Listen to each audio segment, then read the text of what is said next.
She's very loud, and of course you play her very loud, and it dips down everything else in the station. So in about 10 minutes' time, we'll be back to full strength. Can we take the limiter off Nikki? Hello? Hello? So, here we all are. I'm sounding very, am I peaking way over what I should do? I'm sounding distorted. Hello? Miles out. Miles out? Or in? Over, in, under, Over. up, over. So, Liberace's going to have a film made of him. Isn't that great? He, do you know he actually went to court to deny that he was gay? Liberace. And he won! The law isn't ass. Correct. I'll tell you what, hang on. Oh! He sued a British columnist called Cassandra, which was William Connor, in the High Court. The columnist had written that Liberace was a deadly, winking, sniggering, snuggling, chromium-plated, scent-impregnated, luminous, quivering, giggling, fruit-flavoured, mincing, ice cream heap of mother love. At least it rhymes. That's excellent. Now we know where A.A. Gill gets his style from. Mother love? That just means he loves his mother. That doesn't mean he, does anti-biblical things. Mother love. There's a picture of him there. No, that man's not gay. So the politicians are on holiday. Isn't that super? Do you know how long they're on holiday for? Have a wild stab in the dark. 8 weeks. 8 weeks. Yeah, pretty much right. Yeah. 76 days. They're back on October the 9th. Isn't that incredible? 76 days holiday. Early next month, Tony Blair and his family will be heading to millionaire friend's villa on Barbados. Oh, my God. They're getting another freebie. They stayed at Cliff's place for a long while there, and didn't he get upset with them? They didn't clean up after them, or they were rude to his staff, or he didn't offer to pay, or something like that. Wasn't Cliff upset with the Blues? I didn't remember the upset bit. I remember all the holidaying. Yeah. Well, Cliff has got I think he owns Barbados, doesn't he? Let's hope that that the upkeep is taking enough of his time to keep him out of a recording studio. Oh, blimey, Cliff, do us all a favour. If you want to sing, go to Wimbledon. Just don't bother us anymore. Is there a radio station in the world that would be happy to play Cliff Richard's music anymore? I mean, let's go through them. Radio 2? No. Heart? No. Magic? No. I've run out. Classic FM. Let's give them a bell and see if they can't do the right thing. Early next month, Tony Blair and his family will be heading to millionaire friend's villa on Barbados. Back and back and back they go. Gordon Brown, the Chancellor, and his wife Sarah, who recently gave birth to their second son, will stay put in Scotland. David Cameron, the Conservative leader, will be taking his family to Jura, off the west coast of Scotland. Sir Ming Campbell. And by the way, how does M-E-N-Z-I-E-S become Ming? I mean, I know that that's how they pronounce it up there, because there's a newsagent's called Menzies, and they call it Mingies, which is not the nicest name for a company, is it? Mingies, it's Mingen. I don't understand how you get from from Menzies to Ming. That just doesn't make any sense. Anyway, the man with no name, the Liberal Democrat leader, will spend a week on the Isle of Tiree, the most westerly island of the Inner Hebrides. They're all going to Scotland. That's because they're all Scottish. They're all Scottish. Is there a single person in the cabinet who is English and doesn't go on holiday in a caravan? That's embarrassing. Go on holiday in a caravan. Other countries will be putting it out in their newspapers and just pointing to another example of how ridiculous we Brits are. She's got all the money in the world. She has got the choice of any amount of free destinations. All she has to do is ring up and say who she is, and they'll be opening the door and laying on waiting staff for her. And she chooses to go away in a caravan. I mean, you'd have to alarm bells should be ringing in your mind that perhaps she isn't fit for office. There's another one. Not that I'm saying she's not fit for office because she goes on holiday in a caravan. Oh no, that's right. That is what I'm saying. So they're all going to Scotland apart from Tony Blair, who's Scotland apparently not good enough for the Tone, and the Tone is going to Barbados for another freebie. A well-earned rest after a job well done. Right? No. No. Let's enumerate the ways in which this country is falling apart. The hospitals are killing people. They're actually flat out killing people. Isn't it something like a person a day is killed by the NHS in hospital? When I was in hospital a little while ago with my episode, a man came round on the hour, every hour, when perfunctorily swept the floor with one of those, it's not a broom exactly, it's like a velvet pad on the end of a stick. Do you know the sort of thing I mean? One of these magic sweeping things? And he would just sweep around. Basically, he would sweep ahead of his own footsteps. He wouldn't go so far as to sweep in corners or anything, but it was just like he'd been told to do it, so he was going to do it, job done, and that's a tick.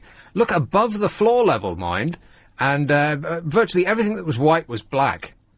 The window ledges and the tops of equipment, and you know they have the curtains around the bed when they have to nurse the screens. All the ledges where the curtain hangs onto, you know, that sort of framework. The dust was precariously balancing on top, so every time somebody wafted past, chunks of it would be falling from the air, you know, straight into your oxygen mask. And you look above that into the light fittings, and it's just black, you know, dead insects of the prehistoric era were up there, ready to fall in your face as you slept. And it was repellent. But, you know, there's no problems with the NHS. That's been completely solved. There's the light. He wasn't out of the country for 2 minutes and they switched the lights off in Soho. We've got generators that look like you could feed the Who that are sitting outside the building here. What was that for? Well, we were told that we might have a power cut for 4 hours here. Great. So we were all waiting to go home at 2 o'clock and then nothing happened. Huh. But that's incredible. I mean, what kind of a third world country is this? There's power cuts. You know, they're turning the lights out in Essex, the street lights out in Essex to save energy. They've hang on a minute. I've got this story somewhere. Street lights in Essex. Lights out in Essex. There it is. Officials are preparing to turn off the street lights in Essex in an attempt to save money. The street lights. The ones that come on just at night time? Yes, that's right. Great. To protect the citizens. The citizenry of Essex, who need to be protected against, well, each other, mostly. The county council is telling residents to be prepared to carry a torch. Lucy's stunned. When it starts to turn out the lights in residential areas between midnight and 5 a.m. Well, yeah, it wouldn't be much good if they turned out the lights during the daytime, because they're off, right? So they're just going to turn them off when it's dark. Councillor Rodney said that if... there's just something uniquely funny about the name Rodney, isn't there? I mean, it's almost like an insult. It's practically a swear word. You, Rodney.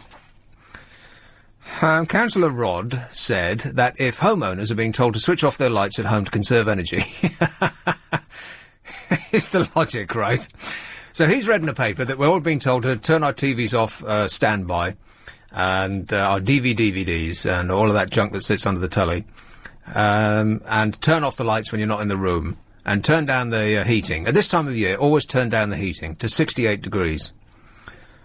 So he got it like a little light bulb. It was off, mind. Switched on top of his head. Like an off light bulb, you understand. It was unscrewed, but it was off on top of his head. So, aha! So he thought, right, it's reasonable for the council to do that as well, he said Rod. We encourage residents to think about the impact of their person... He's not a policeman. Why am I doing it like that? He used to be. That's the thing. And he's dragging it behind him like chains. He should be in them. He said, we encourage residents to think about the impact of their personal actions, and we expect our staff to be equally responsible about saving energy, so they're going to turn off the street lights. But not during the daytime, only at night when it's dark. In order to protect the environment, and to hell with the citizenry. Let's go with our first call in, Barnsley. Barnsley? Hello, Louise. Hi, Nick, how are you? I'm all right, dear. I'm bored. I've been dog sitting, thank God for you. Bored? Yeah, I'd have gone crazy if you weren't on tonight. How can you be bored with all of the great things that are on TV? I don't watch TV. You don't watch TV. All right. Have you got the internet? You connected to the World Wide Web? Yeah, but we haven't Right. got Well, you see, then you've got the whole of the world at your We've got dial-up, fingertips. So it's like after an hour it just blows up. You got a what? Dial-up. So after an hour it blows up. I'm not understanding what you're saying. You've got a... Dial-up internet connection. Oh, a dial-up. She has a dial-up. Is it just me, or are you stumbling over... Have you been drinking tonight, it's Louise? my husband. Oh, okay. What kind of a dog is it? It's a Staffordshire Pit Bull Terrier. It's a what? It's a Staffordshire Pit Bull Terrier. Right, a Staffordshire Pit Bull Terrier. Yeah. Now, what kind of a moron would want one of those? She's alright, actually, to say what they're supposed to be like, but she was a stray, so we don't know right much about her, but she's soft as all. She was a stray, Yeah. and you took it in, rather than... Well, yeah, because if we'd have given it to RSPCA, they'd have put her down. Yeah, quite right. Forward. So, I'm incurring the wrath of everyone in this... Oh, no, we're all animal lovers here, except when you read the newspaper this week and you see exactly what kind of animal lovers we are in this country. But I just think that it's a weird... I mean, you might as well go around with a loaded gun in your pocket with a Staffordshire Bull Terrier. No, That's just crazy. I agree, Nick, I agree. But... And you see these shell-suited loons who are wandering around with one of these animals that you might as well be like walking a lion, and they've got it on a piece of string. And if the dog went off on one, which they do, like every 10 seconds, this breed, and one's like them, they have absolutely no control over it whatsoever. Like if the dog's going to bite someone's face off, then they have no power to stop it, and yet they're wandering around like they're king of the walk. You can buy this stuff that you spray on them, apparently that's something. I don't know. No, that just makes them smell nicer. She barks a lot, but other than that, she's alright. So, I don't know. Yeah, don't ever leave it hungry. No, I agree. So what's it called? Fang or something? Sky. Sky? Yeah. What, after they spend all their time looking at Sky, so they just thought, well, I can't think of any other name. So they gave, it was either that or Rupert. That's what my mum called us, we're not child. Sky. Sky. Yeah, that's what you do. Stop biting that child. Sky. You need a more of a snappy name, don't you? Sky, sort of, it fades out, that name. You need a butch or a, like a word, like a punchy, explosive word, not Sky. Sky. A Sky should be a little, like a pink poodle that Paris Hilton would carry around in her handbag. Sky. She's a nice dog, though. She's gentle. So Right. Well behaved. Yeah, now it's well behaved. You wait. There's a little switch will go off in its brain for no apparent reason whatsoever, and it'll bite your legs off. Yeah, but any dog animal can do that, can't they? Really? Well, yes, but if a Shih Tzu does it, then you could just stand on kick it off, yeah. Yeah. You could flick it off. Yeah, like a pea on a fork, yes. Yeah, I agree, Nick. So you're bored? I find that hard to believe. I'd have gone crazy if you weren't on. Huh. Honestly. Is there nothing to do in Barnsley?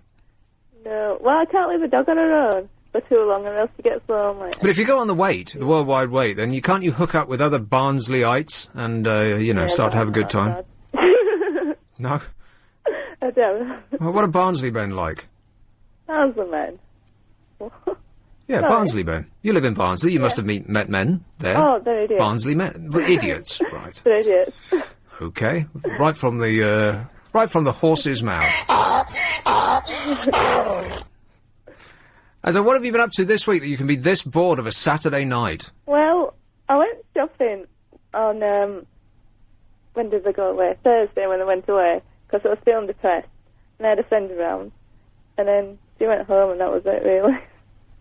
So, You've been sitting on the dog since Thursday. yeah. And how long does this last? It was supposed to be back at 9 o'clock tonight. They're never coming back. The dog ate one of their children. They left the house in a hurry, asked if you wouldn't mind looking after it, so just to avoid being sued by the RSPCA. Yeah. You pulled the short straw. Huh. Okay, well, that's not why you called, though, is it? No.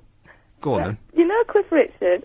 I don't know why people keep mentioning him, because he hasn't had a song out for ages, and his songs don't get played on the radio no more. I know, haven't we been lucky? Yeah. But the thing is, he's the biggest selling British artist of all time. Isn't that embarrassing? Yeah, the only conclusion that I can come to is it's all these little old dears going, oh, Cliff.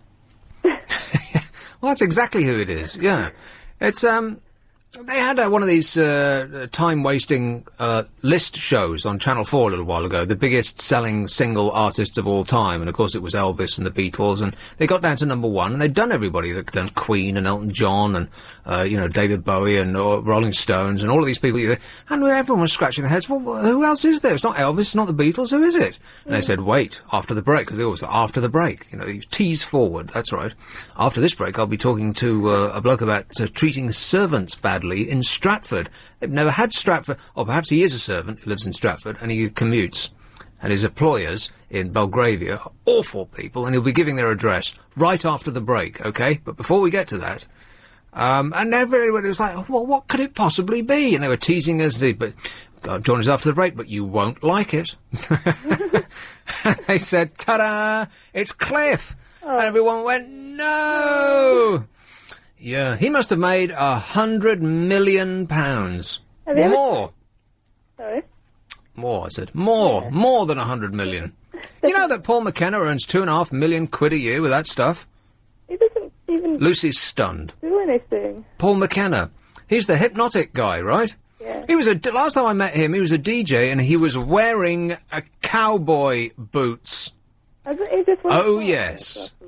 I think you stepped all over my stunned response there, Louise. You should have let a certain amount of time pass by before people took that information in. Cowboy boots, I said. A DJ.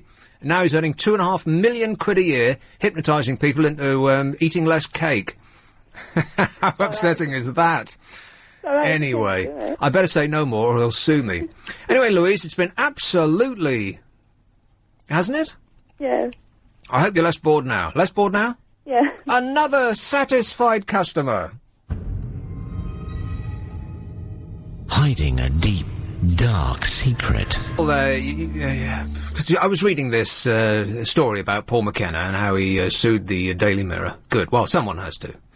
And because I don't know the guy, but I met him a long time ago when he was working as a DJ. Hey! In some place or other, I don't know. He wasn't particularly good at it, I don't think. That's why he decided to do the hypnotising. And I think he was just starting to do it at the time, and I scoffed at the notion. Ha, I said. What do you want to do that for? That's silly. And look at him now, £2.5 million a year from that business. Isn't that upsetting? Aren't you upset by that, personally, Louise? Louise or Lucy? Lucy. Yes, well, I'm jealous. Louise at home is nodding her head vigorously. She is. Unaware that we're not speaking to her on the phone anymore. Well, at least she's not bored anymore. I know, yeah, poor dear. 2.5, and you read stuff like that, and you start to look at yourself and think, good God, what a failure, If only I'd done, the voodoo hypnotics, and got a doctorate in America, then I could be earning a fortune right now. Don't you always think when people like that come up with these great ideas... What do you mean by people like that? That was really insulting, the way you said that. Well, no, but I always think to myself, it's such a simple idea. Why didn't I think of something like that to make a fortune? But, it's the simple ideas. Yeah, like making a Hoover in bright colours and charging 3 times the price. Exactly. Yeah. Or but there's no bag inside. Yeah, right. Yeah. And it's in the list of witches, yearly list of how reliable these machines are, it's come bottom. The Dyson has come bottom 7 years in a row. Isn't that incredible? Costs twice the price, never starts. Never mind. Washing machines are rubbish as well. Are they? Yeah, the Dyson ones. I like the look of them, though, because they're purple. Well, actually, I don't like the look of them, because they're purple. But you know what? They're the same colour as that hideous building that they put up next to the Battersea Power Station. And there's not a day that I don't drive down the embankment and I look at that building that's right next to the most iconic, apart from the Houses of Parliament, the most iconic building in London, probably including the Houses of Parliament, because on a worldwide scale, because of the Pink Floyd Animals album, it's more recognisable than anything, right?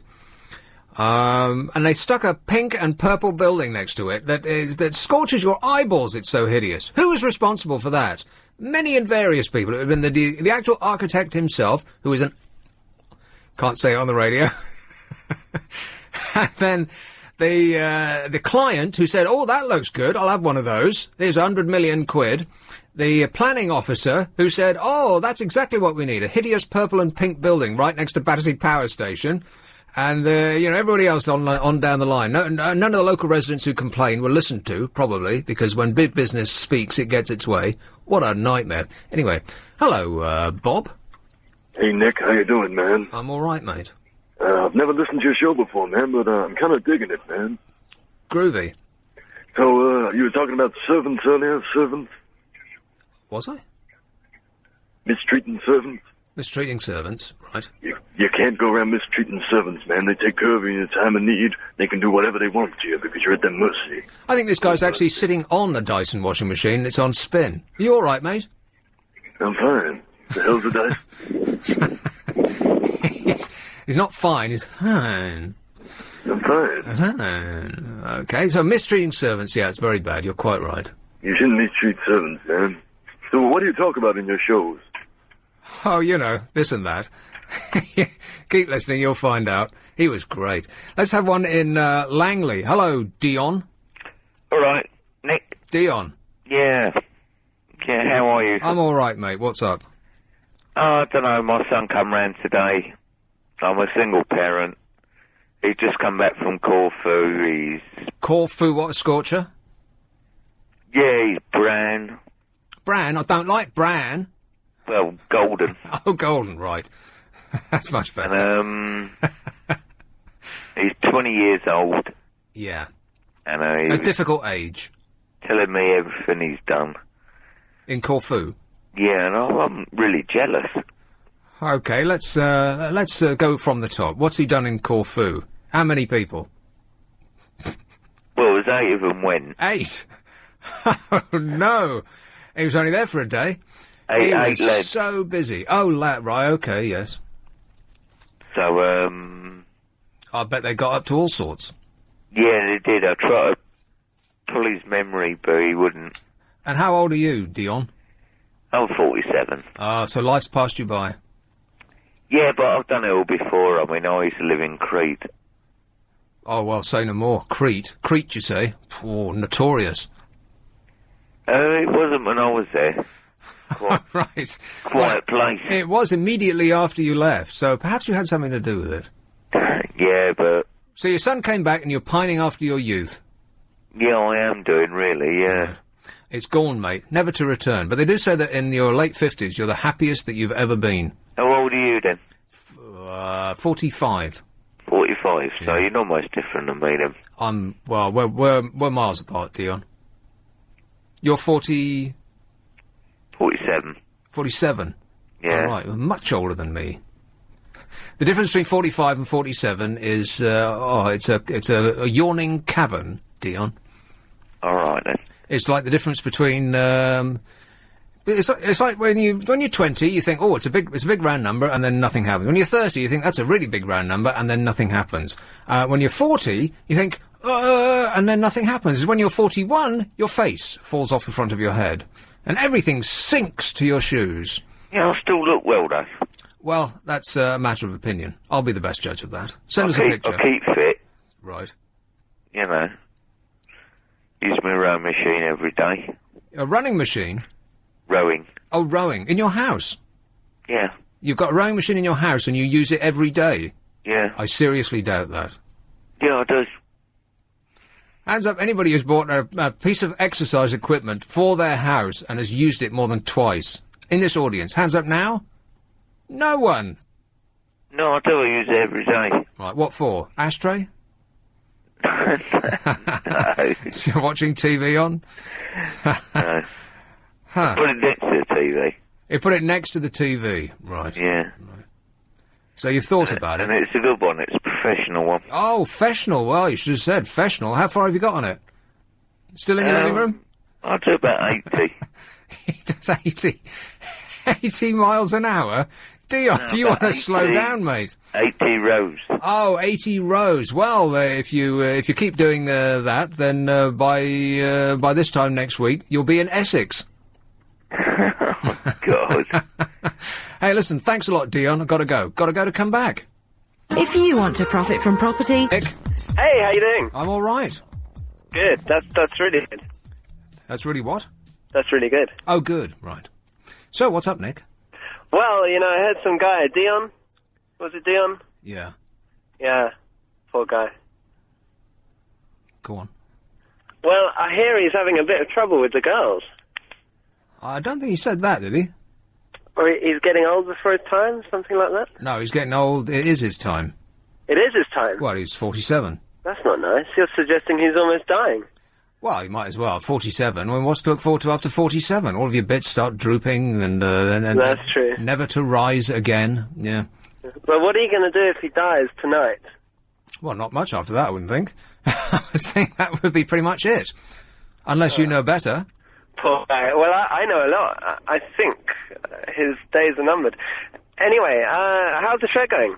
In a strong sense, Nick, all of our days are numbered. All of our days are numbered. You know, I almost died the other day. Well, I think you're dying right now. I'm dying right now. Another guy with material. Couldn't quite get it out, but you could feel it bubbling away there in the back of his brain. He had something to say there, but he just couldn't get himself around to it. It was a big build-up, and then it sort of fizzled out, like one of those fireworks that you put a light to, and it just, what do they call that? A damp squib. Yes. That's right, he was a damp squib.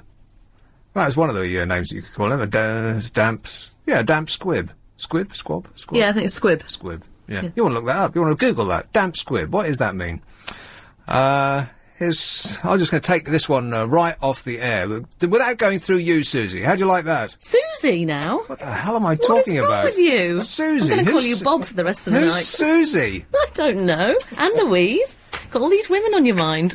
Here's Philip. Hello, Philip. Oh, good evening, Nick. Philip. I was looking through my record collection. I was amazed at all the songs that there were years ago with dances in them. Maybe I'm amazed. Is that in there? No, the dances, you know, with the titles of dances and the title of the records. Like? I mean, there was the twist, there was the mashed potato, Yeah. the Hully Gully. The what? The Hully Gully. Who's that by? That was done by, that was one of the, I think the Cameo Parkway, the Orlons. And then you had these unusual dances, Nick. What? Have you ever heard of the Cramp? The Cramp? Yeah. Now, the Cramp, I actually got it set up so you'll be able to hear it if you want Cramp, to. yeah, I had those once. A lotion from top to toe. No, and it it's gets a rid of dance. them. Oh, a dance, Yeah, right. what it is, you ever heard of Jim Dale, the actor who was on Broadway in many plays? Have I ever? Yeah. He was asked to impersonate a pop singer called Vince Philpott. Never heard of him. Now, this is true, I'm not making this up. 1964, and he invented a dance called the Cramp. And it's a wonderful dance. You can do it in the studio. And what you do is you sort of stretch and make funny noises at the same time. Okay, go ahead. Here we go. The dance called the Cramp. It's the toughest unknown. Go, your mark. Come on and let yourself go. Sounds like Frank Spencer. That's awful. Come back, Philip. I don't want to hear any more of that. Oh, God. He's probably doing it right now on his coffee table. Gradually peeling off the layers. So that's sort of thing. Hey. Oh, back. That was super. Yes, I mean, there was some... Have you got the Monster Mash? Have you got the... Well, I'll tell you, bus stop? my favourite dance record is called, and this is true, not making it up, the Wormwood Scrubs Tango. Have you ever heard that? The Wormwood Scrubs Tango. Is that a euphemism? No, it's a song by... That's not what George Michael was doing the other day, was it? No, this one is by, well, I've got that set up as well, so would you like to hear that? No. No. Oh, but we're going to hear it anyway. There's no stopping him. Are you checking this for PRS, Lucy? We're going to have to pay As you can tell, that was Spike Milligan. Pay the authors for all of these excellent clips. Yes, Spike Milligan did that. It was a comedy record called The Wormwood Scrubs Tango. Have you got Ying Tong Idle I Poo? Oh, I forgot that. Oh, you do no. know the dances. I thought maybe, if you knew a few of these dances, you could have a dance in the studio. All right, together, Philip. Ying Tong, Ying Tong. Oh, Ying yes. Tong, Ying Tong, Or the Major Ying Tong, Dennis Butler Idle I rock and roll Poo. called Rumba. Is this you singing? Ying Tong, Ying Ying Tong, Tong, Ying Tong, Ying Tong, Ying Tong, Ying Tong, Ying Tong, Idle I Poo. Yes. Timing, that's what it's all And about, I'm Philip. walking backwards for Christmas. If only. I tell you one thing, I know you're into music, Nick. There's an artist that's been mentioned a lot recently on Coronation Street. Oh, Struth. Yeah, they've been talking about Gene Chandler. Gene Chandler? No, don't tell me. Gene Chandler, Duke of Was that Gene Chandler? Yes. He had a hit, like a dance hit, much later than that, didn't he? Did he? I saw you him wanna in a keep film. up, mate. You know these films they used to make in the 60s? You wouldn't have seen, you've heard about them, where they used to stick all the pop stars in a film that only cost about a couple of quid to make. Right. And Gene Chandler was in it. Yeah, right. I think it was called Don't Knock the Twist. And he came on and he had this cape, top hat, white tie and tails. Yeah. And he sang Duke of Earl, and they've been talking about it on Coronation Street. Great. Because this. Why do you waste your life watching that programme? What, Coronation Street? Yes. Yes. I mean, in the old days, you used to have. Answer the question. Why do you waste Nick, I didn't hear what was the question? Why do you waste your life watching that programme? No, I think really it's much better than all the others, Nick. No, it isn't. It's much worse. It's on for every day, so it takes a They are chunk trying of to your... kill it. What do you think about them killing off Top of the Pops? Oh, about time too. No one's been interested in Top of the Pops. Have they asked you to go to the show tomorrow? Oh, yeah. You know, I once did at one of those programmes. I was a dancer. Hey! What, on Top of the Pops? Lucy, the look on your face. Shut were you up. on Top of the Pops, Nick? Not Top of the Pops. It was something else. It was. I was on there's Ready no Steady stopping Go. this bloke, is there? It's like a bulldozer charging over everything you say. I was on Ready Steady Go, Nick. I seriously doubt that. And yeah, I wasn't singing. They used to have mime contests. Mime contests. Mime contests, and I was on there. And I tell you, the week I went on, they were miming a song called "Hello Mother, Hello Father" by Alan Sherman. Do you believe that this guy could actually be quiet as a mime for more than 30 seconds? Oh, I do apologise. Oh, well, you've got to have a laugh on a Saturday night. Oh, well, you've got to have a laugh, ain't ya? Of course you have. Of course you do. Anyway, Nick. It's been sensational. All the best. Thanks a lot, Philip. Bye. Ta-da. He's great. What was he talking about? No one has any idea. Hey, what's your favourite dance there, Luce? Hey, I got your name right. You did. Favourite dance that I like to dance? Oh, well, I'm hopeless, really. Oh, go on, show us your dance moves. Get up and do it now. They're rubbish. Go on, push the chair back and get up and go, hey! I can't. Go on. That's See, really that's bad. Well, let's see That yours. was shocking. No, You're I'm the dancer. I'm busy. Here's Bogner. Betty. Hello, my darling. Oh, it's you. I'm stressed. What? They're all coming out tonight. What are? You know, all my favourite callers. Oh, you just saved yourself there, you gorgeous thing. Listen, how's Susie going? She's good on the phone, isn't she? It sounds like she's gargling with jelly, doesn't it? What, Susie? No. Me? I don't do jelly. Anytime. That's all I'm saying. Now, listen. Great to hear Philip, isn't he? A fountain of... Oh, you and Philip should get together. I don't think so, my I'll send you a webcam. No, don't even go there, sweetheart. But listen, things are popping in Barnsley as well, by the sound of it. Oh, It's she's... all good. But anyway, yeah. off Louise for a minute. She's on here more often than me. Dogs' names, or names of breeds of dogs. I don't like the shits. Hello? What? You don't like the what? Is that Battersea I'm on to? You don't like the what? Names of breeds of dogs. I don't like the Shih Tzu. Oh, I'm glad that you said it like that. I You don't like it at all, my darling. I really thought hard about that pronunciation, yeah. Poopsie Sue or something like that, but Shih Tzu, it's not a nice, it doesn't roll off your tongue, does it, my darling? Not mine, no. What breed of dogs do you like? I'm going to psychoanalyse you now. Well, people I've often... got veterinary experience. Yeah, I bet you do. She likes to keep her hand in. People often buy pets that resemble them in looks. Exactly. Now, don't hesitate. It's got to be spontaneous. What dog would you have if you could have one? Quickly. A Labrador. Oh, you lazy old thing. See, you like laying pick around that and apart. eating a lot, don't you, my darling? Well, labs are they're and faithful licking and people all over. I Yeah. bet you do. they pant and they're charming and lovable, like me. They're Charming and gorgeous. lovable. I love them, my darling. I really do. I love a lab. Well, What would Susie like? Check her for me. I know it's not her real name, but we're going to call her Susie Louise tonight because it sounds right. nice. We'll turn around and check her. Would she be a... Well, hang on, let's think. What could Susie be? A Saluki. A Lapso Apso. What are they called? Now, you made that up, a Saluki. I bet you've never heard of them. A Saluki. Yeah, that's one of those frozen drinks, isn't it? I love those. No, it's not, my darling. They're fast, they're sleek. They're a little bit like a greyhound with tufts of fur here and there. That's what I imagine Susie's like. You know what? She's just Googled it and it's come up as a gazelle hound. I've never heard of such a thing. How big is this animal? Saluki? Yeah. Oh, darling, they're beautiful dogs. Doesn't it sound like a cocktail? They're a little bit ugly, to be honest. They are. They're the shape. The body's the shape of a greyhound, but they've got long tufts of fur on their elbows. If dogs have elbows, I don't know whether they do. But you know what? Their elbows connected to there. You know what I mean, those words. But anyway, let's get off that. Oh, there's a picture of it right there. That's so cute. Saluki, they're gorgeous. You thought I was making it up. I had one once. Neurotic mess it was. Well, that might not be a characteristic of the breed. That might just be the fact that you had it. Oh, I don't mean to be darling, it was neurotic when I got it. But anyway, off dogs, on to dancing. I didn't mean to be insulting. I meant to be kind when I said that, darling. Oh, you're sweet, my darling.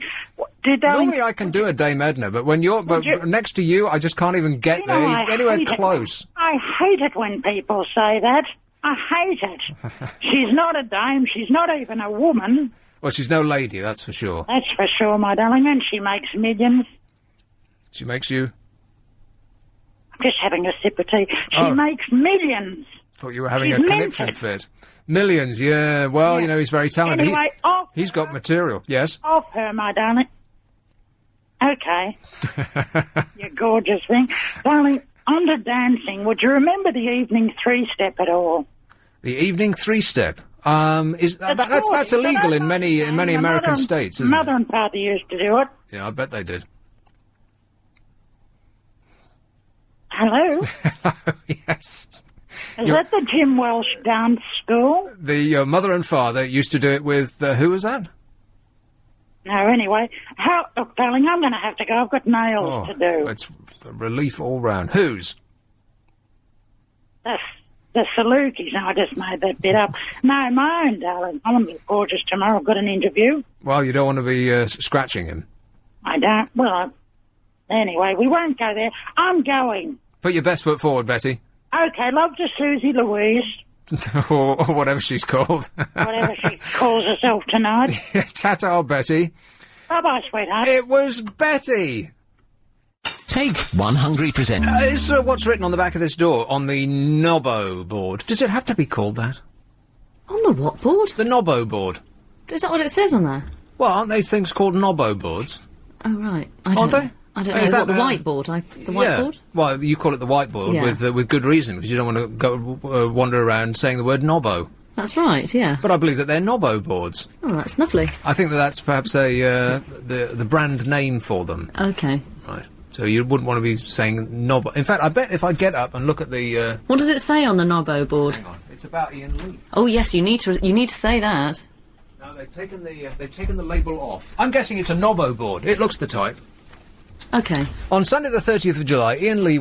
Is that for broadcast? Yes. That's the idea of the Nobbo board. No, but the worm turns. Don't they print stuff out and just, hand it out? Yeah, I've got another printout for you for a bit later. Printout, that's great. But that's different to that one. Looking forward to that. On Sunday the 30th of July, Ian Lee with two eyes, well, one of which is unnecessary, don't you think? I don't want to pass comment. Just showing off. Iron, that should actually be, because that's a Scottish thing, isn't it? And in Scotland, I-A-I-N is iron. Yeah. Well, maybe he's of Scottish roots. Back to his roots. Ian Lee won't be presenting his show. In fact, no presenter will be presenting it. It will be the first ever phone-in show with no... And that bit's rubbed out. Why is that? No presenter, it should say. If you want to take part, just call the number on the 30th of July between 10 and 1. Can you explain that? Yeah, basically, there is no presenter on Ian Lee's show tomorrow night. Right. So it's just up to people to ring in, and they can get on the air. It's a presenterless programme. Right. Programme. Does he still get paid, even though he doesn't show up? Or is he actually going to be here? He'll still be here. But he won't be speaking? Silent. Earwigging in on the calls. That's fantastic. He's a genius. Funny I'd thought of that first. See, I knew you were going to say that. So he's actually going to be here, but he's not going to be saying anything. Exactly. And he's just going to be punching people up, and they have to say... Do you know what? There's actually a team of 4 of them here. Huh?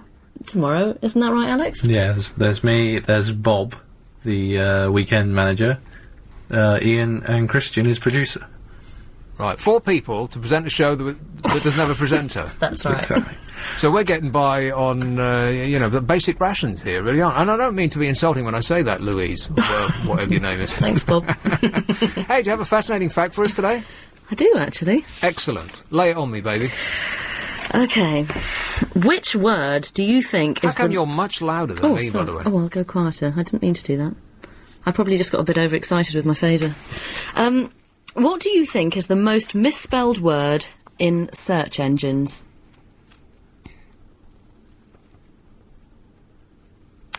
The most misspelled word in search engine. Okay, well, let's narrow this down. Sex is very easy to spell. Yep. I mean, you could only get sex with SEXXX, but people wouldn't be... You wouldn't do Everyone that, knows how to spell sex, don't they? That's a silly one.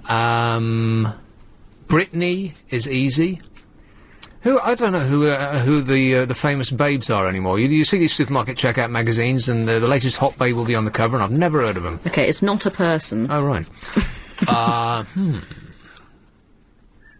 Not a person. Do you want me to give you a clue? Yeah. It's an establishment. Right. Well, it's a place that you'd go to. A commercial establishment? Yes. Yep. Or Yes. private. Well, it can be both. Right. Tricky. 10 letters. And we've all been to one. I have not. You have too. I don't know. I'll have to ponder that one. Okay. Are you bored? Me? Yeah. I'm not bored, no. Alex, are you bored? No, perfectly content. It's difficult to tell, sometimes. Secretaries who spend their days staring into the distance are not dumb. Who ever said that they were dumb? This is in the metro, the free giveaway thing that's always gone by the time you get there. Yeah, I can never get one of those. Isn't that anymore. irritating? You never get up early enough. Oh, no, that's true. I've been getting up at the crack of doom. Just to get it. Just to get it, yeah. Just to have the pleasure of going in on the tube. Now, I haven't done the rush hour in the morning in a good long while. Am I right in thinking that half of the Londoners have left town? Because it seems to be not the nightmare that I expected. I mean, I'm getting the tube about sort of 7:45, 10 to 8. Sometimes I'm a bit late, and I'll get it at 8. But you don't want to... That 10-minute gap between 10 to and 8 o'clock makes a huge difference, it seems. You know why? What was that noise? Oh, sorry, it's just I was picking up a call. It's because it's the school holidays. Right, is that it? Has half of London gone? Yeah. Because the trains seem fine. And so are the roads as well.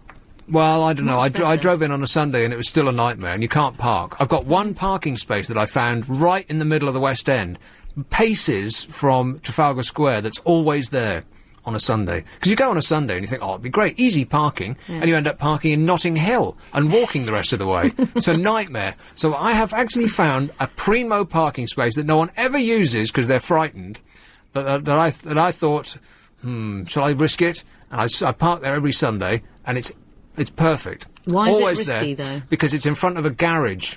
But there's no sign that says do not park in front of this garage. And it's in a building that is never used at the weekend. It's one of these sort of quasi-governmental buildings that is always dark at the weekend. But people don't want to park, this mental thing. Even though there's a sign, there's no sign that says don't park 24-hour in use and all that stuff that people always put in front of their garages, even though they never use it 24 hours a day, 7 days a week. But it's always sitting there. It's like it's been reserved specially for me. It's about 10 yards from Charing Cross. Well, you're never going to get it again now, are you? Now you've publicised it. Yeah, but it's in a side road that you would hardly ever go down, unless you knew it was there. Ooh, sneaky, very mysterious parking Mind space. you, it still takes longer to drive in than it does to get the tube, which is really irritating. On a Sunday night? Yeah. Gosh, that's Sunday surprising. afternoon. I start at 2, finish at 6. And it's almost exactly the same, because I've got like a 10 or 15 minute walk to the tube, so it's as opposed to just getting in the car and going and listening to the latest Muse album or, LBC or whatever it is that happens to pop out. LBC, I hope. Yeah, exactly. Always. But it takes as long. I'm just stunned by that. Yeah, well, but maybe 6 p.m. you're going home. Yeah. Well, that's when everyone's going back home, isn't it, ready for their day's work on the Monday. So that's probably why. Nightmare. Anyway, secretaries who spend their days staring into the distance are not dumb. Well, that's just an awful thing to say. They are simply doing the world's most boring job. You ever been a secretary? Yep. Boring?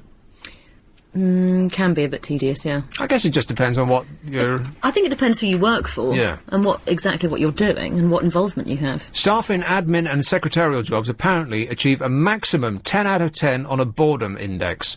Their job's even more yawn-inducing than working on a production line in a factory. Even accountants who do the job most traditionally thought of as dull score a relatively low boredom rating. Teachers have the least boring of 15 types of job surveyed. Well, it's hard to be bored when you're in fear of your life. Yes. When you're being stabbed in the face by a selection of teenagers, it's unlikely that you would class yourself as bored. Yes, fighting for your life on a daily basis. The occupation which proved the highest level of job satisfaction were often not the highest paid. So anybody that's thinking about, like we had that chap a couple of weeks ago. You know, I remembered something that happened on this show. It's, perhaps I just dreamt it. But he asked me a question. Should I go for the job that's being paid the most? Or should I go for something that doesn't pay as much, but I might enjoy more? And I said, as long as you're earning $200,000 a year, go for the one that is more enjoyable. Being, slightly silly about it, but that's true. You should go for the one that's most enjoyable, as long as you can maintain some modicum of living standards. So, the top 10 least fulfilling jobs. Number 1, secretary. Number 2, manufacturing. 3, sales. That must be so soul-destroying. I did it for a little while. I went to these cold calling places that give you a phone book and say, basically, go through that and ask people if they want insurance. You know, these irritating people who call you at every time you're sitting down for dinner. Ring, ring. Did they train you of how to keep people on the phone? No. They gave you a script. And after you've read the script for, the 50th time, you just sound like a robot. I got sucked into one last week and I don't know how to get out of it. How do you mean? Well... I got called, and I always put the phone down usually, but this time... When you say put the phone down... Well, I politely put the phone down. Right, let's go through it, shall we? Hello? Am I speaking to Louise? Yes, you are.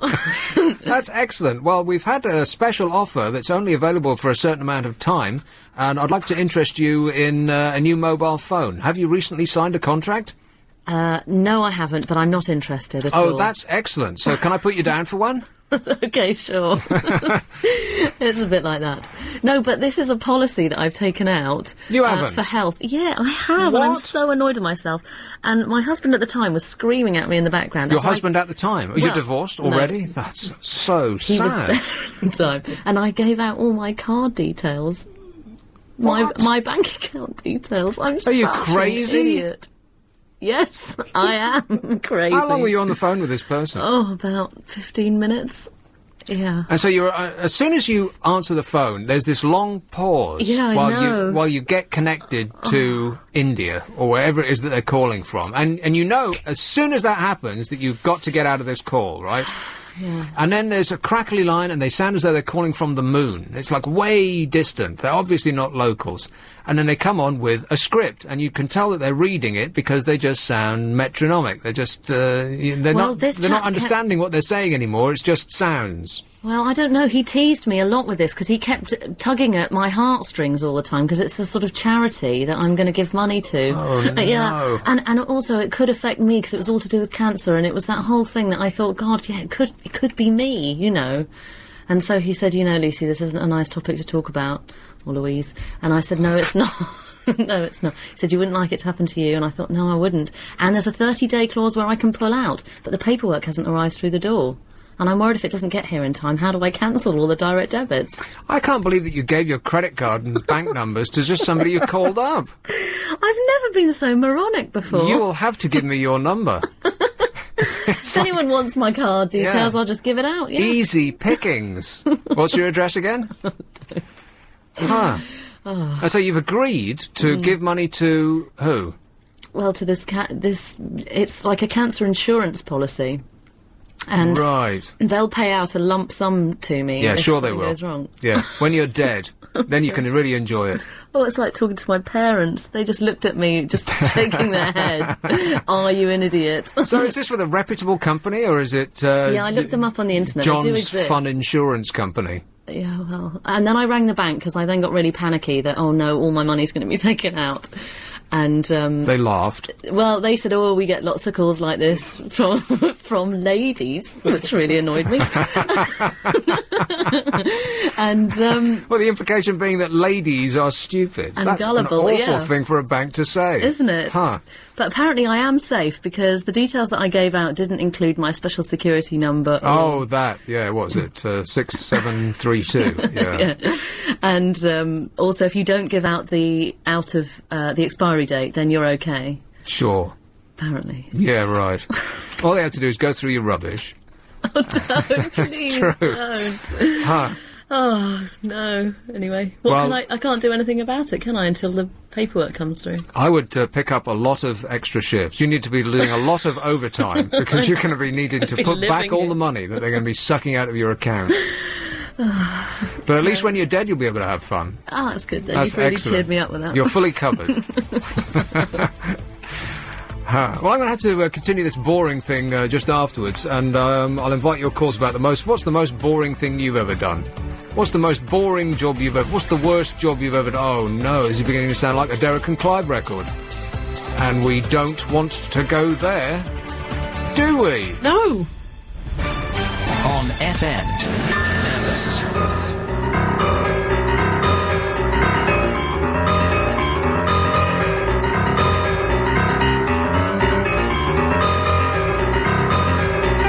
So Mr. Kennedy wants his job back. Is he serious? Yes, he is. And I love the way that the newsreader said, and he's perfectly serious, or some phrase like that. like he's a nut to even think it. Huh. No, I don't think so. I mean, if you're going to relaunch your party, then you're going to need a new face. Look at the Conservatives. They're doing relatively well in the polls because they've got someone who appears to be Tony Blair who's running their party. He's young and fresh and vigorous, and he can actually ride a bike without falling over. So that's why they're doing well. It's not because of any policies he's mentioned, just because he looks nice on TV. That's what it's all about. And Mr. Kennedy, I can't remember his first name. How quickly we forget. It's not Nigel, is it? That's the bloke Charles. with the violin and the goiter on his neck from sticking his instrument in his side of his face. Yeah, just supremely talented. I just can't look at him, that's all. And the hair. He always reminds you of Gary Rhodes. Gary Rhodes, yeah, him and they're like joined at the head, like Velcro. If you actually picked both of them up and stuck their hair together, you'd never get them apart again. What's his name? Charles. Charles Kennedy. Yeah, don't do it, Charlie. Don't be a Charlie, Charlie. Just forget it. Walk away. It's not worth it.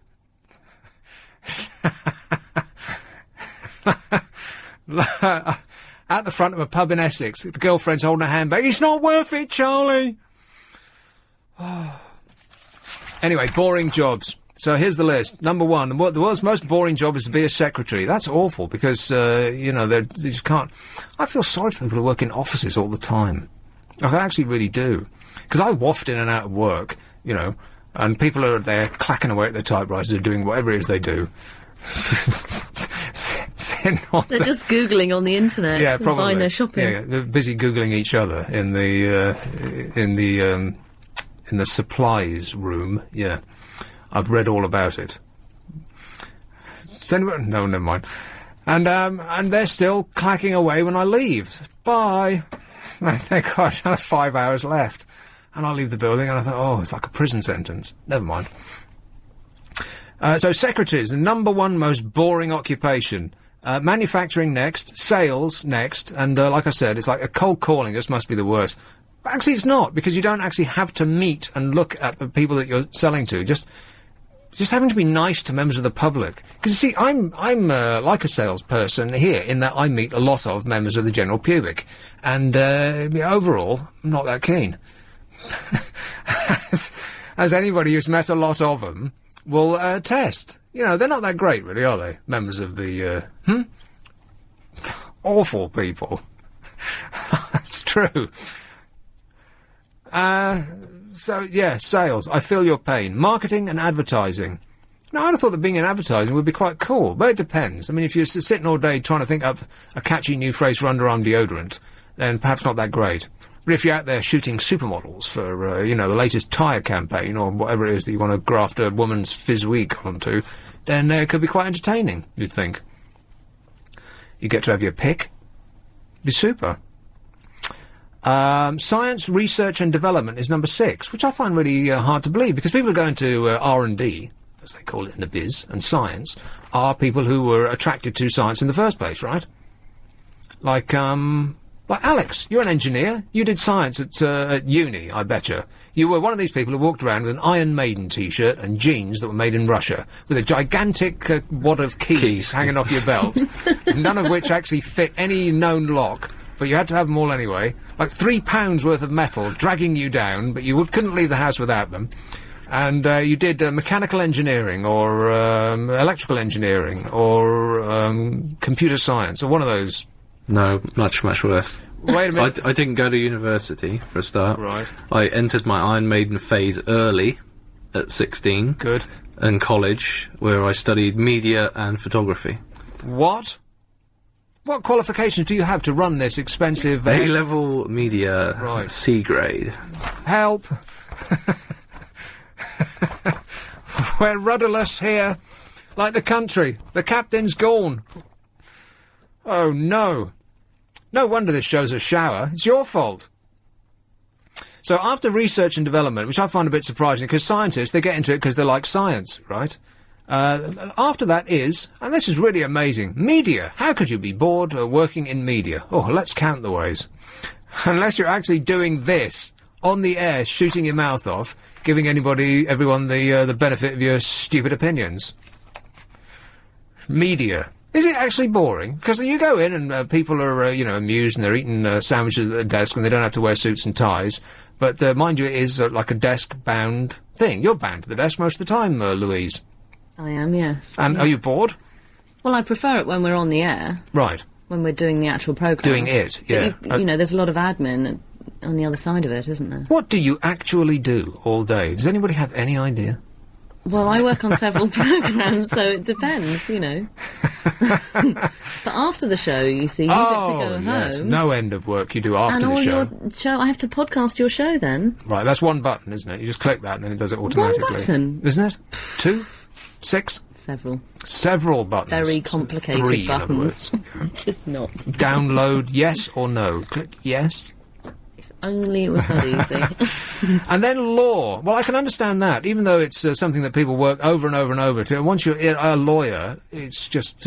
because, people's ideas of lawyers are based on films, right? And they stride into the courtroom and you can't handle the truth and all of that. But it's not like that at all, is it? It's, I refer the client to the 1926 Schuster versus Williams, and...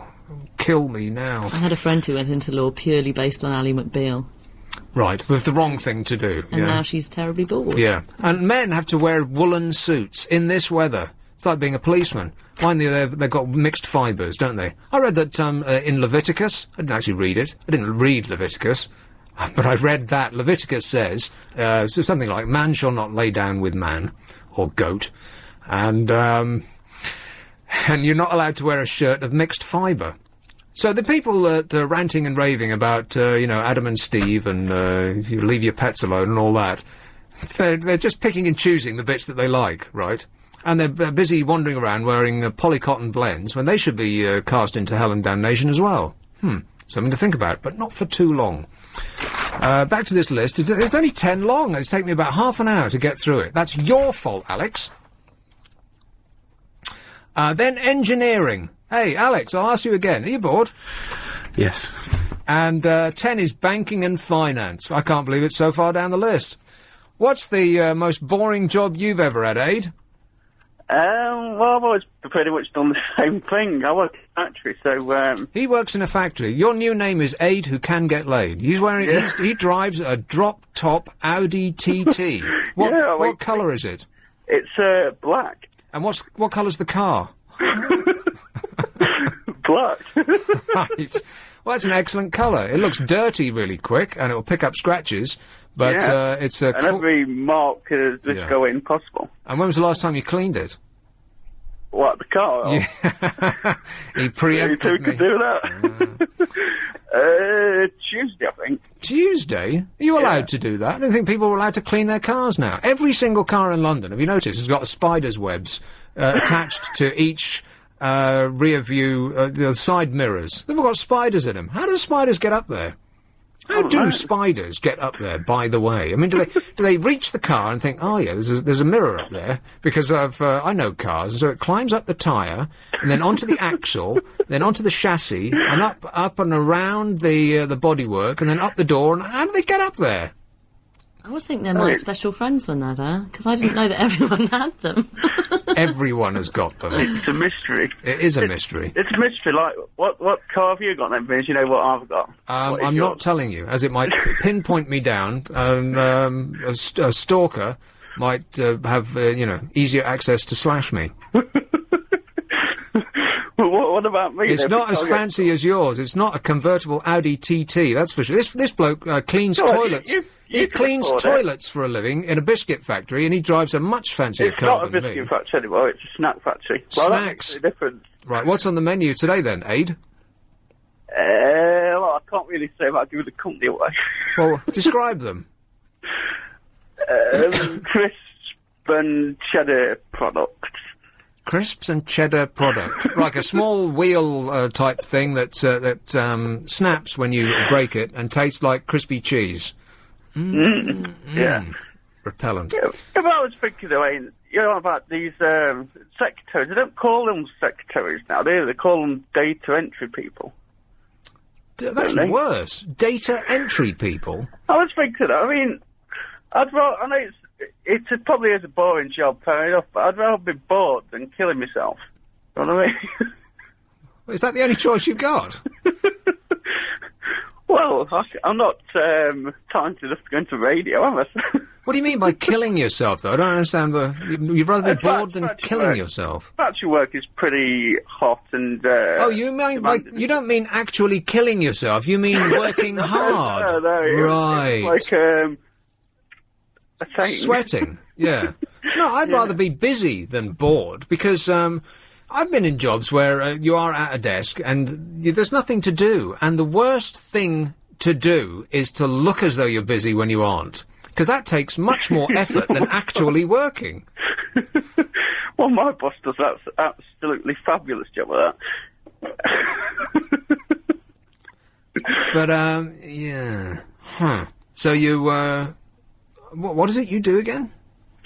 Well, it's, basically it's the cleaner, but it's a hygiene team member. How can you afford a car like that? I don't understand. Oh, you're going to take the mick out of me for this, but I still live with me more. Right.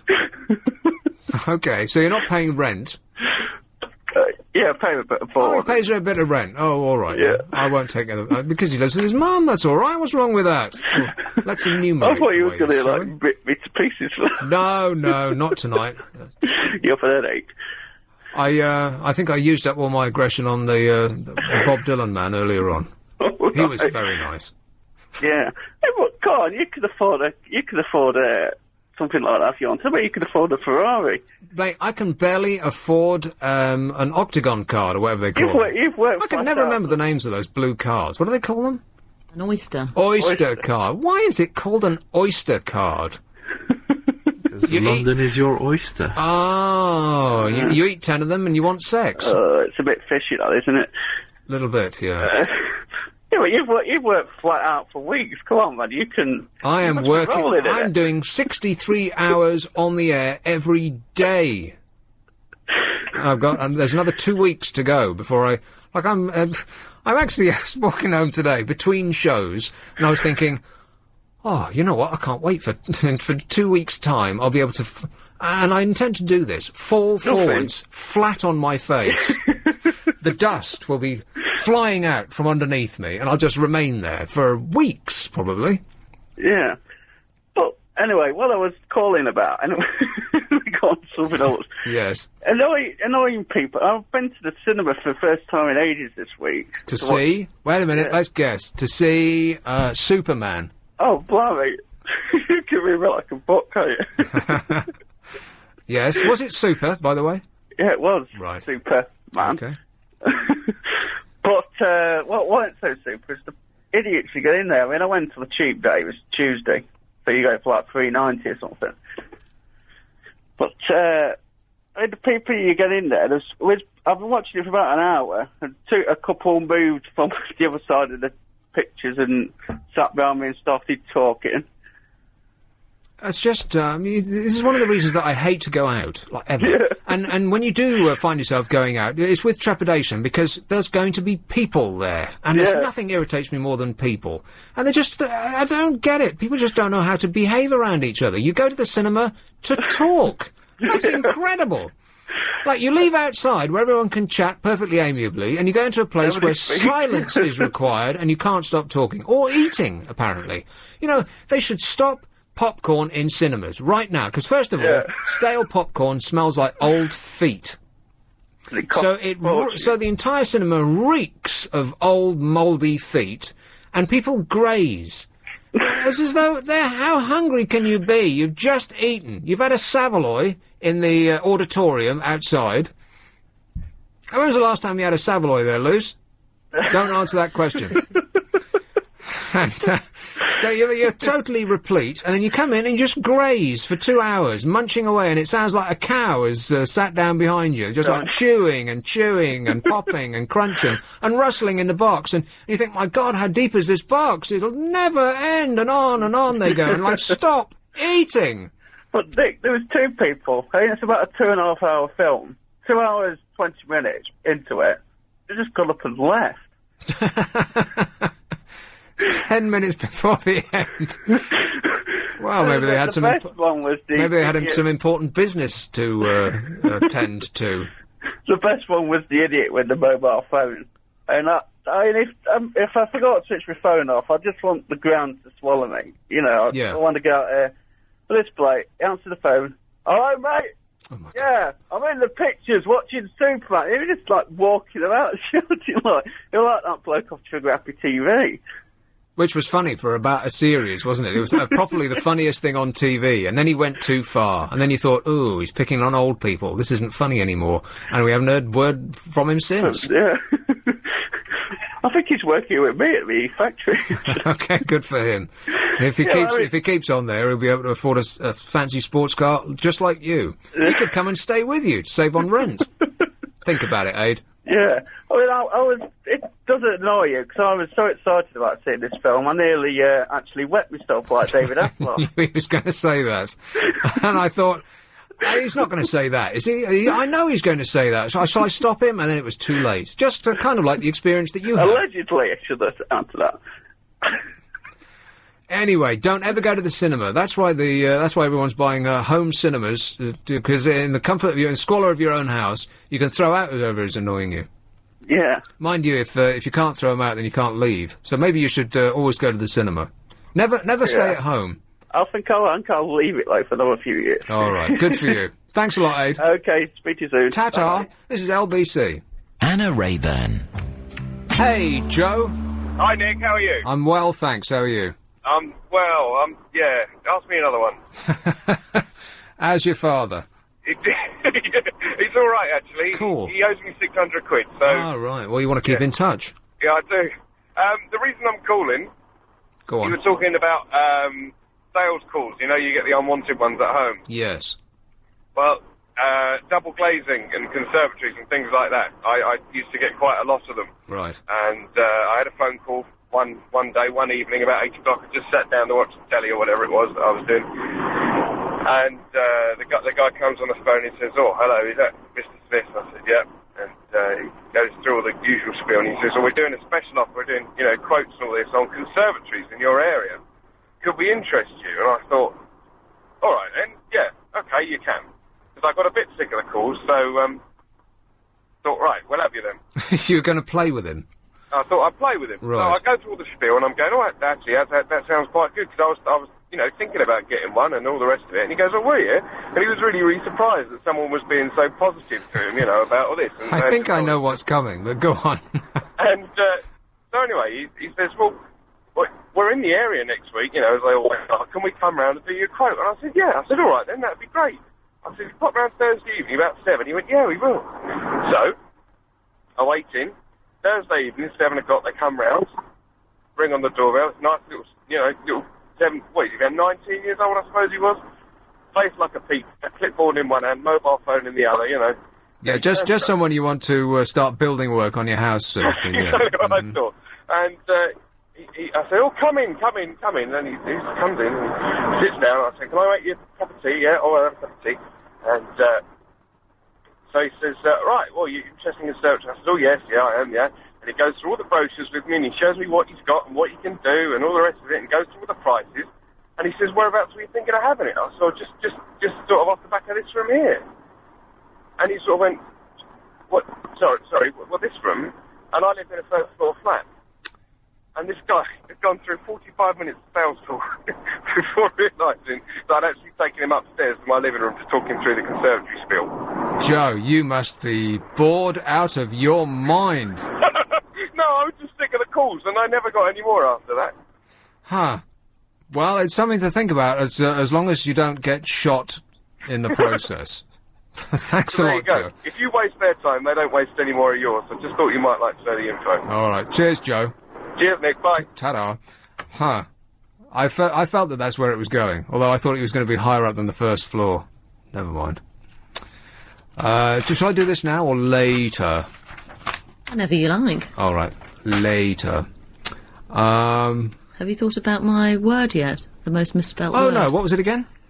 Well, I don't... Do you want me to tell you? No. Set it up for us again. Okay. It's 10 letters. Yeah. It's an establishment. An establishment. Private or chains or companies.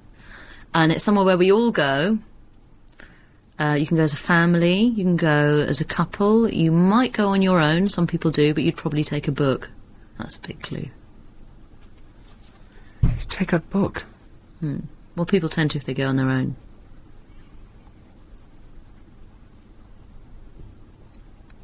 Bordello? Nope. So this is the most frequently misspelt word that you search on the net. Yeah. Because can't say Google, because it's a product's name. Yes. Right, even though everybody does. The most misspelt, frequently searched word. And it's not a sex thing. No. So what's after sex? Shopping? No, there is something else. Health? No. Sex and shopping? No, something else you do every day. Oh, it's not that. It's not three that, times is it? a day. 3 times? You manage it 3 times a day? I do. Grief. Well, actually, I do this more than 3 times a day. Once, and I'm spent. Well, that's what it's like to be, of my considerable age. Is it? Yeah, your needs become less pressing. I think with this, they'll still be pressing. Really? Food? Yes. Restaurants. Yes, restaurant. Restaurants, I got it. Yay! If only I had the sound effect up and appropriately queued up. Hooray! Took a little while, but... Well, there you go. Not worth it. Restaurants. I wouldn't have thought restaurant was a very difficult word to spell. Oh, but not to say, though. Say it again. Restaurant. Restaurant. Are we living in France? What do you say? Have they thrown a fishhook and reeled us over? It's a restaurant, innit? Restaurant? How posh is that? Get you with your restaurants. Where do you live? Brentford. Well, see, restaurant. If in Brentford, it's definitely restaurant. Well, I don't know. Totally is. What's the capital of France? Yes. Why, Paris, of course. No. Try again. Paris. Paris, that's right. Why do we fall over ourselves to pronounce some words correctly, as the locals do, but others we just can't be bothered? And Paris, I mean, that's the French word that comes up the most, right? Yeah. Mm-hmm. It has to be. Unless you're... But we don't pronounce any capitals, do we, in the way they do? Well, we say Lyon. I mean, there's a lot of French... most French places we say as they do. Marseille, as Marseille is. And Lyon, we don't say. We say Lyon, but we're not Paris. That's really weird, don't you think? Yes, that is very strange. Paris. I mean, they don't say London, they say Londres. Hey, that was beautiful. I rolled my R's. When was the last time you rolled your R's? When I was singing. I like doing the R's when you're singing. They're good. Singing? Yeah. And what do you sing? I'm not going to go over that. Huh? It was when I was doing the Brahms Requiem. The Brahms Requiem. Oh, that's one of my favourites. It goes... That's right. So when was the last time you sang? Oh, that was in June. June, you say? Last month. Right. Well, we've got 15 seconds, so I'll build this up, and you'll be able to give us a short, sharp burst anytime you like. So this is Lucy, who's doing her singing bit. No. And here we go. Off you go. Hut. No, I'm not doing that. I was working for a tyre fitting company. I was underneath a lorry.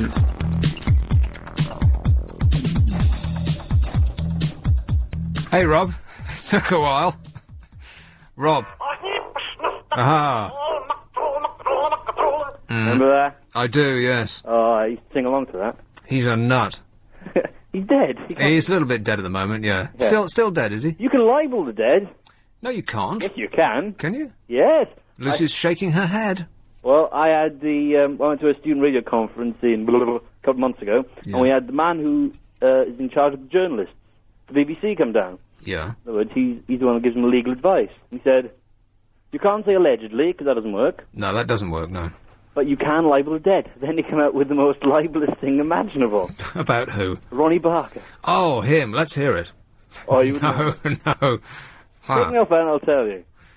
Well, how can you libel the dead? They can't sue you. No, they can't sue you, no. Their families can. He didn't mention that. But you can libel the dead. It stands up in court.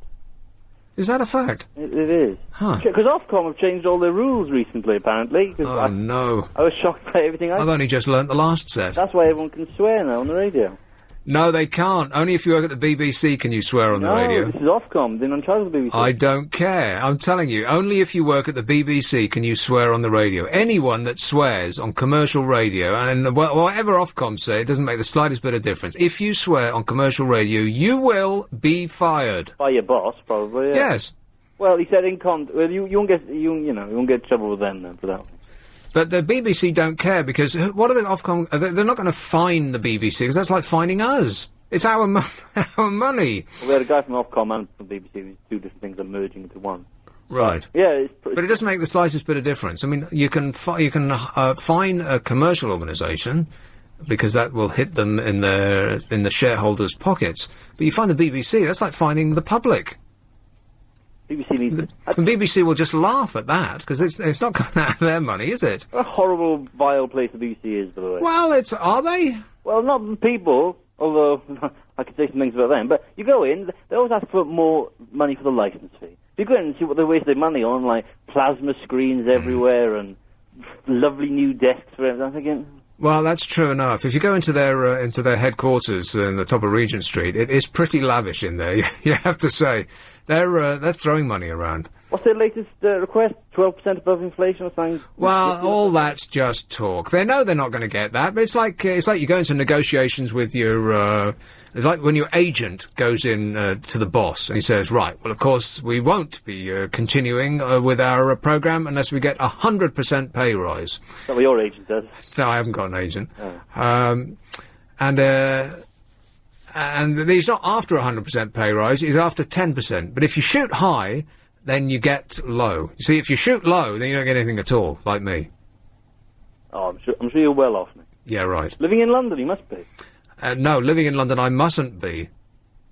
If you live outside of London, then you're well off. If you've bought a property in London... I haven't, I'm renting. Oh, fair enough then. Then you're broke. Yeah. No private pension, nothing. Nothing, no. I used to have a pension. I used to have 3 pensions, but I just gave up because I thought, what's the point? They kept sending me these statements at the end of the year saying, you can look forward to a pension of 6 pence a year if you currently put in £900 a month. And I thought, oh, great, I'll continue to do this then, will I?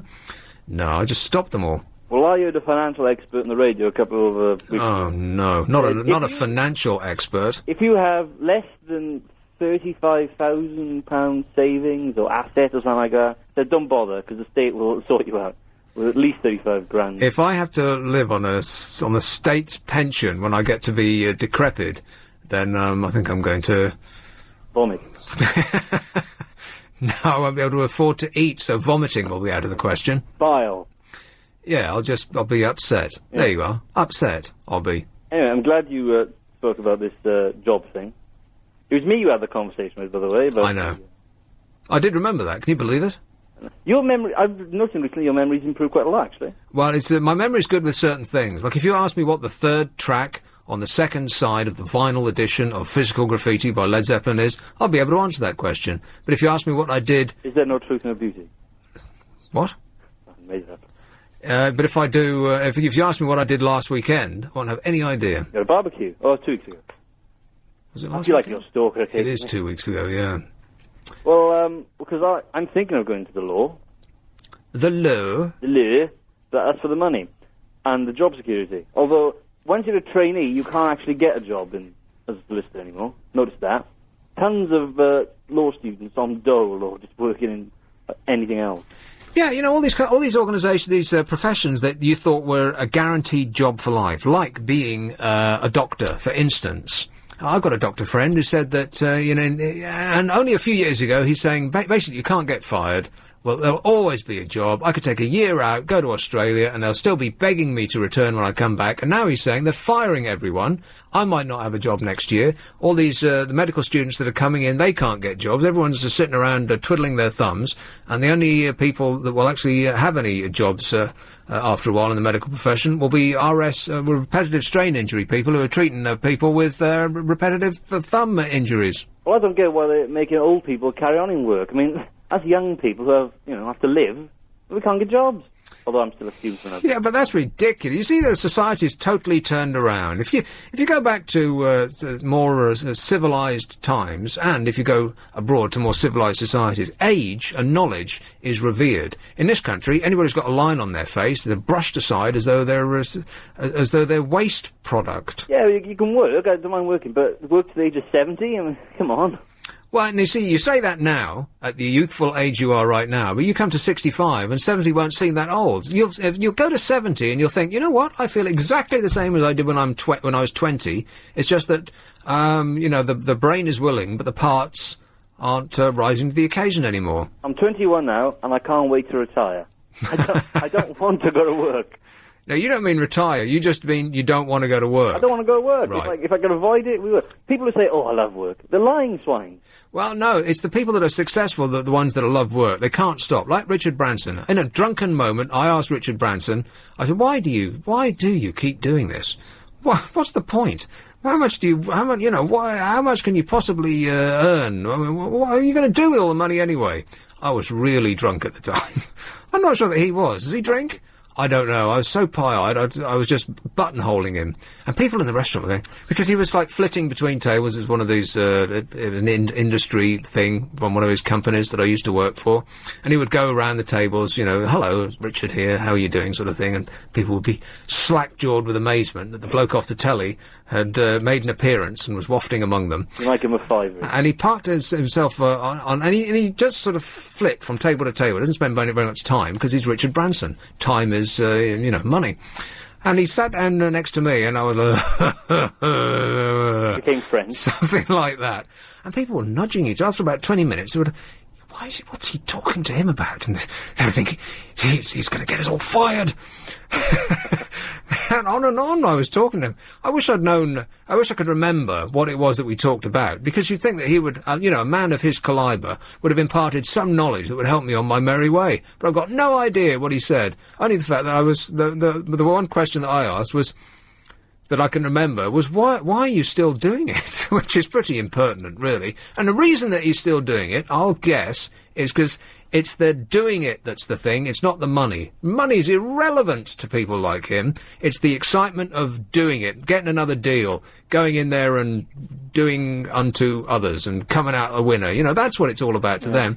And those are the people that are successful, not people like you and me, who'd much rather sit at home with their feet up, smoking a cheroot and watching TV. While I remember it, I wanted to ask you this for a long time. Who won the Queen Mother sweepstake? Of course, no idea. The Queen? You know what I'm talking about, do you? Horse racing? No, you said once, a long time ago, that at a radio station you used to work for, there was a bet amongst the DJs who would be on the air when the Queen Mother popped off. Oh. So I'd like to know who won. I've got no idea. It wasn't you, I think you've been sacked at the time. Yeah, probably, yeah. So my future prospects are pretty bleak. Everyone at the BBC has been laid off. I can't get a job in the law, so I don't know what to become. Possibly working in Hampstead Heath or something. Well, I don't think that your prospects of getting employment at the BBC anytime soon are rosy, Rob, the way you dig a hole and bury them. A lot of good work they do. We just can't think of anything right now. I know somebody working at the BBC, but this... I'm not going to... Oh, no, here we go. I had a contact at the BBC, who was head of, the radio down there. So, okay, we'll get him down to help our Stephen station. The president of the station, or station manager, decided to take over this contact. Now he's got a job down there, and I'm sitting in a lurch. You're sitting in the lurch? I thought you'd gone, I was going to hang up. I was going to do it again. I'm just thinking, what is a lurch? And is it comfortable? An expression. Well, I'm sad to say, thinking... Is it wide enough for your capacious bottom? And he's saying they're all getting sacked down there. They're on 16 grand a year, lowest, on the chain. Yeah, don't get into radio. There's no money in it. The only people who earn any money in radio are the people who've been on television. I say this over and over again. It's absolutely true. If you want a job in radio, go into television. Not radio. It's horrible. I got tons of career magazines. I'm looking and thinking, don't want to do that. Don't want to do that. I used to work at a petrol station. Well, you've always got something to fall back on. Oh, that was bad. I'll tell you about that another time. Yeah, okay. I'll leave you for now. All right, cheers, Rob. Bye-bye. Ta-da. What was I going to say? Oh, it was really important as well. Let's work backwards. So he was on a radio and... Oh! When I was at university, I got to the end of my tether, and I went... everyone goes to see their jobs council person, whatever they call them. Jobs person thing. Lucy's desperately trying to come up with it to help me out. Careers advisor. Yes. So I went to see the careers advisor, and she said, so what do you want to be? And I said, I want to be a DJ, please, miss. This at the age of 22. She smirked. Of course you want to be a DJ, son, but no, really, what do you want to do? I said, well, I don't know, really. So she put me through this test, asked me 100 different questions, and then fed it through a computer. Results? I should be in public relations. Me! Public relations! Can you imagine it? Want to save on a sofa that... I can't believe that there's actually a shortcut. This isn't interesting to anybody who doesn't work on the air. But the way I get calls up here is on a screen, and you touch the screen. And when I was... she's actually slipped out. Where's she gone? To get the papers. To get the papers. Excellent. Well, maybe I'll keep this when she gets back. I'll chastise her. Hey, Steve. Hello, pal. How are you? I'm all right, thanks. Wonderful show every week, man. I enjoy it. I just lay in my bed and put the wireless arms on my pillow, lay on my pillow, and I listen to you all night long. Well, I think the less said about what it is that you're doing while listening to the show... No, I'm 72, mate. That's past it. Anyway, Nick, you were talking about Richard Branson a minute ago. Yes. And you came out with a word. Which one? You came out with caliber. Caliber, yeah. Well, isn't it caliber? Well, it is, yeah. But is there two versions of that then, Nick? Can you say both then? Is one American or what?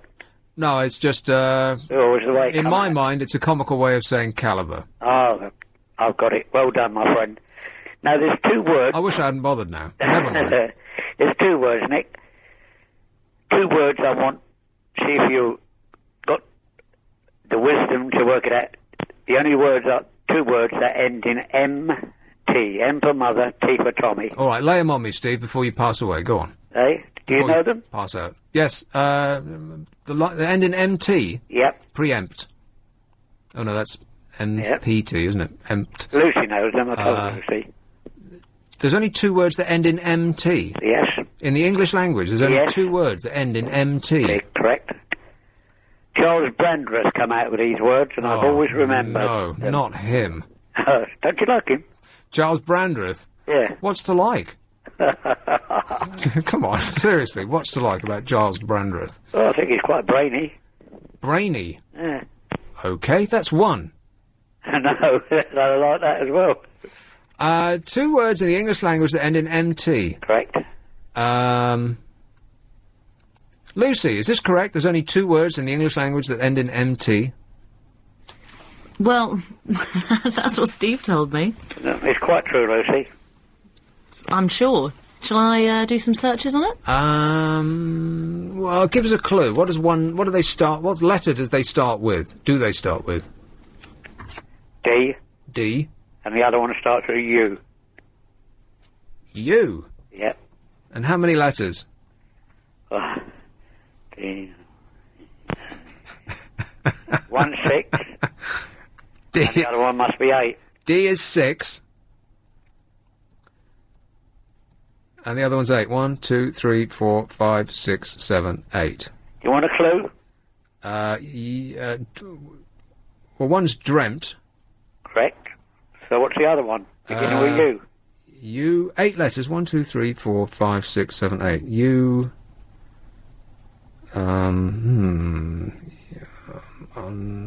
Unkempt. Well, you nearly said it. Put the UN in front of dreamt. Put the U in front of dreamt. Dreamt. Undreamt. Undreamt? Yep. Undreamt? Yep. Undreamt? Yep. Define undreamt, Steve. Well, actually, I'm blind at the moment, but it's actually in the dictionary. What's that got to do with it? It doesn't mean you can't define it. You came up with it, Steve. Yeah, I know I came up with it. Spotlight's on you now. Undreamt. Define undreamt. Off you go. Well, I should imagine it's, you haven't dreamt it. No, but thanks for playing. Oh, just one quick one before you go. And another. Yeah, quick one before you go. What's the longest word you can come up with without a vowel in it? Such as, like links, L-Y-N-X, or rhythms. Oh, it was going to be rhythms. Yeah. Can you do, what's the longest one you can do, or somebody can do on your programme? I think the longest one I can do is rhythms. That's got 6 or 7. Oh, it's not. You haven't got one in mind. This is just you're just throwing it out there in order to I can get rhythms, right? And it hasn't got a vowel in it. You're quite right there, mate. Yep. Would you like to buy a vowel? Well, listen, you've certainly given us something to think about, Steve. And it's very, very nice to talk to you, sir. All right, cheers, and mate. It's a wonderful programme. Thanks a lot. Cheers, mate. Ta-da. We won't be thinking about that for a single second, otherwise it will just fry our brains. Do I sound like Carol Borderman? No, you really look like her. Oh, thanks a lot. That's great. If only I had her money. So what do the papers look like, apart from a gigantic pile of newsprint? Why does the Mail, the only paper that... you see, I don't really want to read the Mail. Does that sound awful? I just don't want to. But it's the only paper that prints with ink that doesn't come off in your hands. Because you're standing on the tube every day and you're reading the papers that you go in with, and your hands are... Well, you don't realise that your hands are black until you go to Pret and you ask for a sandwich and you hold your hand out for the change, and you're holding out like a coal miner's hand. And you think, good grief, what do these people think of me? This is awful. Plus, I think that in a few years' time, they'll say, oh, you know why everyone's dying of cancer these days? Yeah, it's the ink on newspapers. It gets on your hands and then soaks through your skin, and it's giving you cancer. Sorry about that. Yeah, they'll be sorry, and we'll all be dead.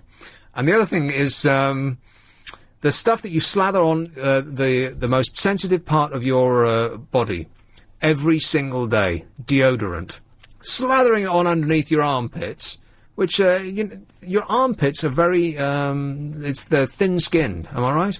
And porous, that's where all the sweat pours out. Ugh. Well, at least it doesn't everyone who's standing next to me on the tube. Gushing out like fountains it is. And every day there's barely a minute of your life between stepping out of the shower and putting it on that is not covered in that stuff, right? Are you trying to tell me that the sweat can come out, but that stuff doesn't go in? That's why everyone's dying of cancer, I'm certain of it. Are there any antiperspirant companies advertising with this station? Everyone should wear more, regardless of the consequences.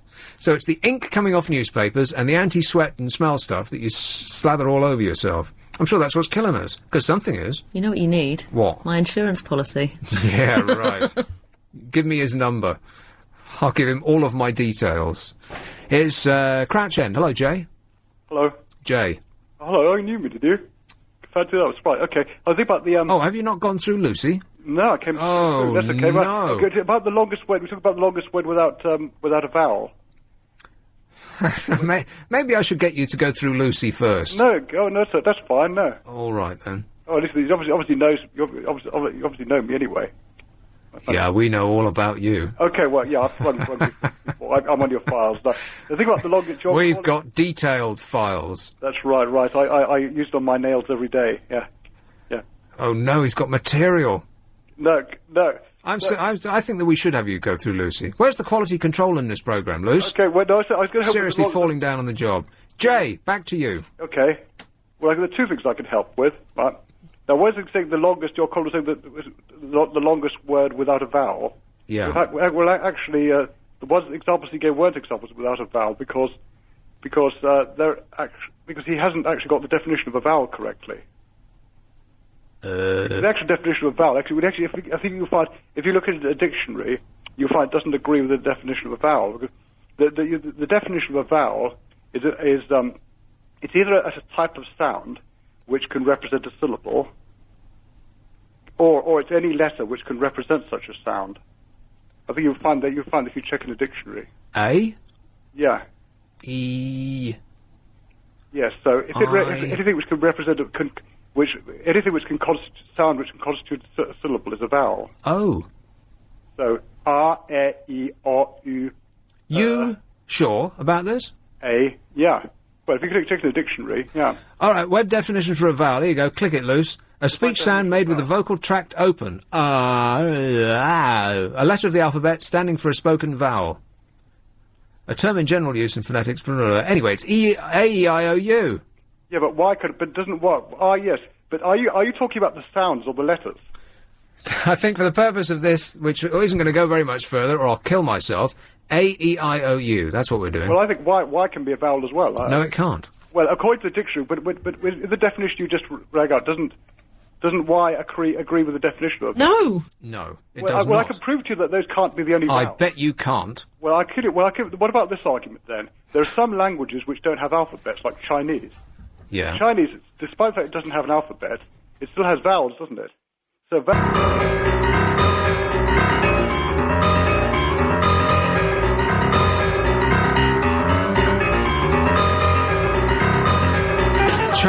Charlie. Don't do it. Don't do it, Charlie. He wants to come back. You can't come back. It's like you can't come back, right? You have to keep moving forward. You can't go backwards. Who's that nice lady in the background there? We've got a viewer. We've got an audience now. It's Andrea. Andrea! What are you doing? She works with Bill. Aha. Shouldn't you be working? Like preparing this show? She's working. I'm not an exhibit in a zoo, you know. Oh, I can't work with an audience, I'm afraid. You'll have to go. I mean it. Bye. Lovely to see you. Now get out. Again. So, no, Charlie, don't come back. We need someone youthful and fresh and, vigorous. And it doesn't matter what you say, because you've said a lot already, and people, they weren't that keen, were they? Let's face it. I mean, how many times were you Prime Minister? Let's count them. That's right, none. So you need somebody who hasn't done anything yet in order to curry favour with the public, right? That's why David Cameron is doing particularly well, because he hasn't said anything yet. And my father is venting about, well, this man's got no policies. Of course he hasn't got any policies. That's why he's successful. It's like Tone was... Everyone loved Tone before he became Prime Minister, and everyone suddenly looked at each other and went, And the more he does, the more people are going, oh, no. It's true. As soon as you start saying things that you're gonna do and doing things that you said you weren't, then people start going, oh, no. It's very true. And that's why David Cameron is very popular now, because he hasn't said anything yet.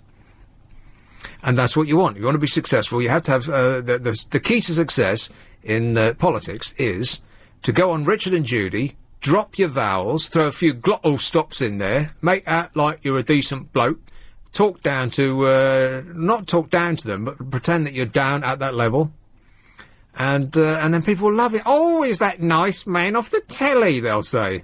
And then they'll vote you in. That's what David Cameron is going. He's riding a crest of a wave of love, because he's been on TV a lot, and no one knows what he stands for yet. So that's what the Lib Dems want. They want somebody, who looks a bit like Tony Blair, who looks youthful, because, when Ming came in... Ming...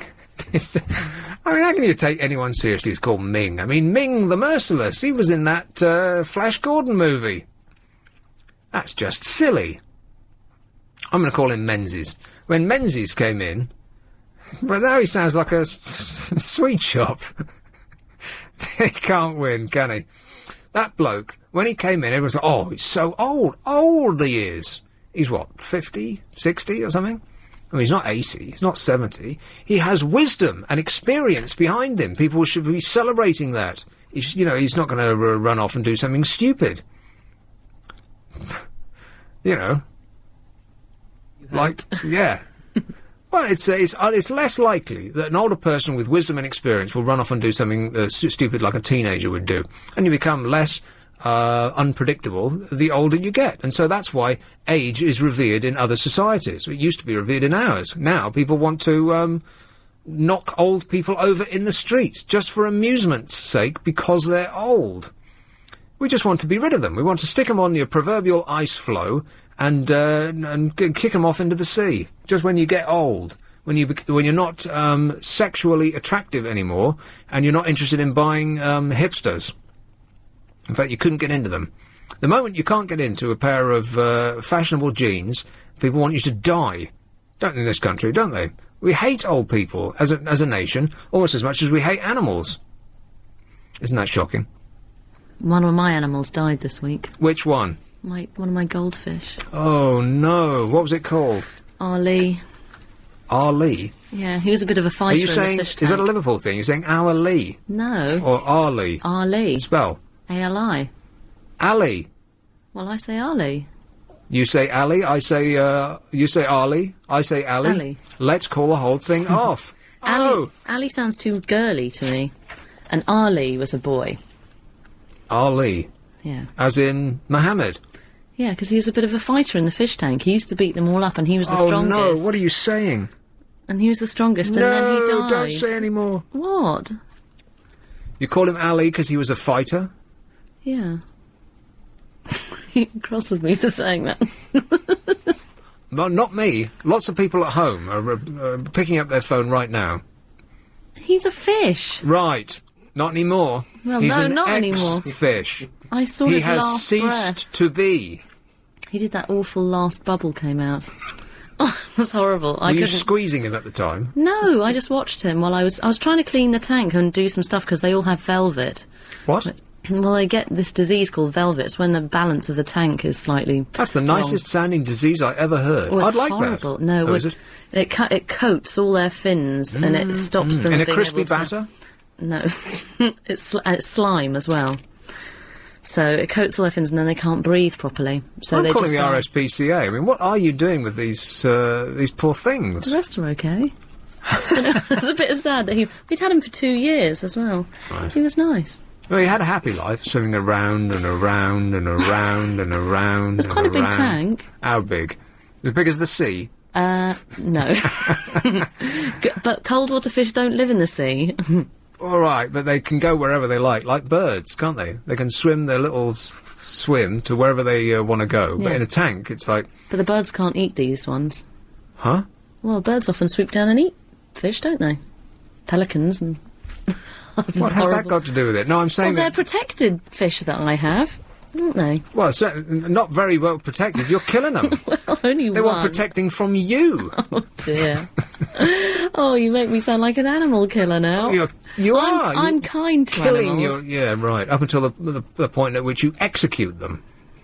By squeezing the last bubbles out of them. I didn't touch him. I Awful couldn't woman. touch him. I had to leave him in there. I couldn't do it. Well, you left a dead fish floating in amongst the... Do you know how upsetting that would be to fish? They didn't go anywhere near it. They were at the other end of the Yeah, tank. I bet they were. Freaking out. Who's next, they're thinking.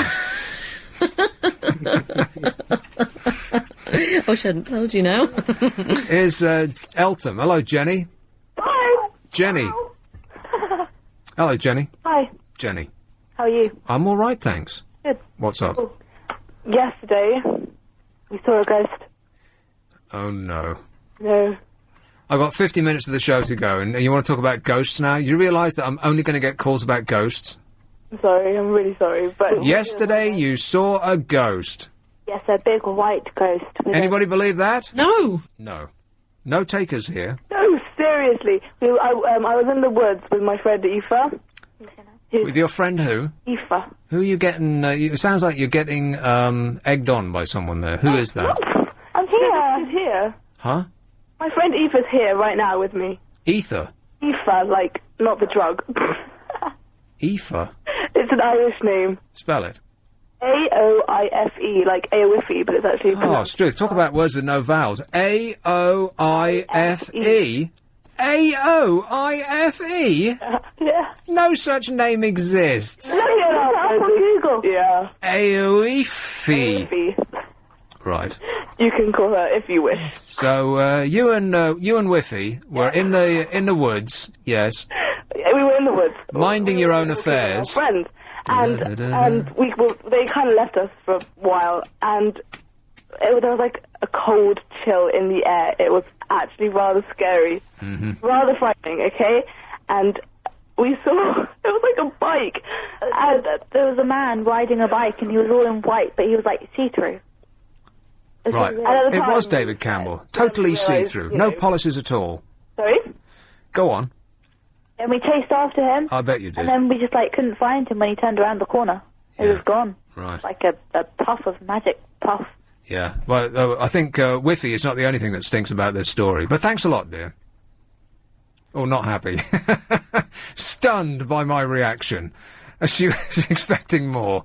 Oh, never mind. No, I want to cut ghost stories off right there. I don't do Have You Seen a Ghost? That's what's his name on the other channel. And I don't do Shall We Legalise Marijuana? What's the other thing I don't do? Let's have the death penalty. I don't do that. All of these things that will get the phones lighting up instantly, I'll leave that to what's his name on the other channel. I think he's on probably right now, isn't he? He's been stuck in that time slot forever. Poor bloke gets no sleep. Anyway, how about Tallulah? Hey, what's up, man? Nothing that I can speak about on the air right now, Tallulah. My favourite line from Cheers, just to stop you before you get into whatever it is that you're going to say, is Norm comes in to the bar and everyone goes, Norm! And Woody says, hey, what's up, Norm? And Norm says, my nipples, it's freezing out there. Ta-da! You know what? I do not watch television at all, so I do not know where those lines come from. Yeah, TV. Well, the only thing I know is, hello, you comes from me. That's mine. So I can do this now. Now, you invented that, did you? Huh. Pardon? Hello, you back. Hello, you? So, what's up, Tallulah? Well, it comes from the television, what you just said. I think Lucy, she's practicing for her TV comedy show. Or no, for ABC Comedy Act, because she's got a comedy act today. It's unbelievable. She's signing, giving out everything on the telephone. She's killing her goldfish. And it's nice script by now.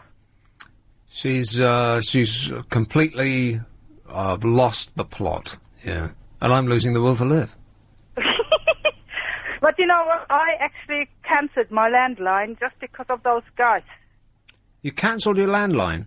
Just because of those guys who think they pretend to have a key to your home. And just come in. So, hang on a minute. So you don't watch TV, You haven't got a landline, which means you haven't got access to the net. You're shutting yourself off from society, Tallulah. No, I've got the net. How have you got the net if you haven't got a landline? It's called broadband. Yeah, but you need a landline for that. No, cable. Ah, cable. Yeah. Why have you got cable if you haven't got a TV? Well, I do have a TV, but I have I have a TV. See, I think your whole story's beginning to fall apart now. No. I've got a TV, but I never switch it on. And if I switch it on, it lasts for about 5 minutes. I realize what a lot of crap there is, and I switch it off again. Well, don't switch it off completely. Leave it on standby. Well, every now and then, but I've been hooked on TV, so I know basically what's going on there. I've got about 200 videos. I'm completely hooked on television. Yeah? Yeah. Wow. No, I have to practice a lot. And TV eats Practice away what? my time. Oh, guitar keyboards and doing my songs and all. Oh, rock and roll. Oh, rock and roll, yeah. And You need more practice, Tallulah. what for? Oh, to get better. How do you know? I'm just guessing. So, You so what kind of music do you play? Prog rock, I betcha. rock and roll. Yeah, the rock and roll is a broad church. Well, which No, particular rock music. kind? Yeah, well, what kind of rock music? Okay, let's say, I mean, you could say that Robbie Williams is rock music, couldn't you? rock pop. Well, let's just say pap. Can we agree on that? On what? And who else is rock? Cliff? Cliff is rock? Oh, come on, Lucy. Rock? Yes, you can open your arms and embrace Cliff, can't you? No. He has been rock. He was She was rock singing once. earlier, Cliff. I think maybe she might be tempted to do some Only more. after you talked about him. Devil Woman. I like small people. Only I never heard the words. I don't know if that's right. Yeah, how does it go? Oh, no, we're out of time. Back to you, Tallulah. The Arctic Monkeys are good, the Green Days are good, and the older versions are AC/DC. For example, Whitesnake and Deep Purple and, All of that good all stuff. Yeah. The Depths. You want to listen to me? I know, I do know. I do listen. Okay. Anyway, what was it you called about? Well, I called you about that. I thought, at one stage, hang on, these guys, they call me, it's like they opening my front door with a key and just hang up their coat and say, well, what's up? And try to manipulate me. And I thought, well, I don't need this. No, you don't want to be manipulated. Awful. No, and I just stopped the landline because Because of the cold callers. Yeah, Callers calling you up when you just sat down to dinner and they want to sell you a new mobile phone contract. Yeah. Yeah, and they always said, Miss Kenka? Miss Kenka? And I had to teach them a bit of German first before we could even start. Schenker, that's your name? Yeah. I played the Michael Schenker group just today, I think. Did or you? Or was it yesterday? Or the day before? Well, there are loads of songs All blends to into one. choose from. So you are related to Michael Schenker, right?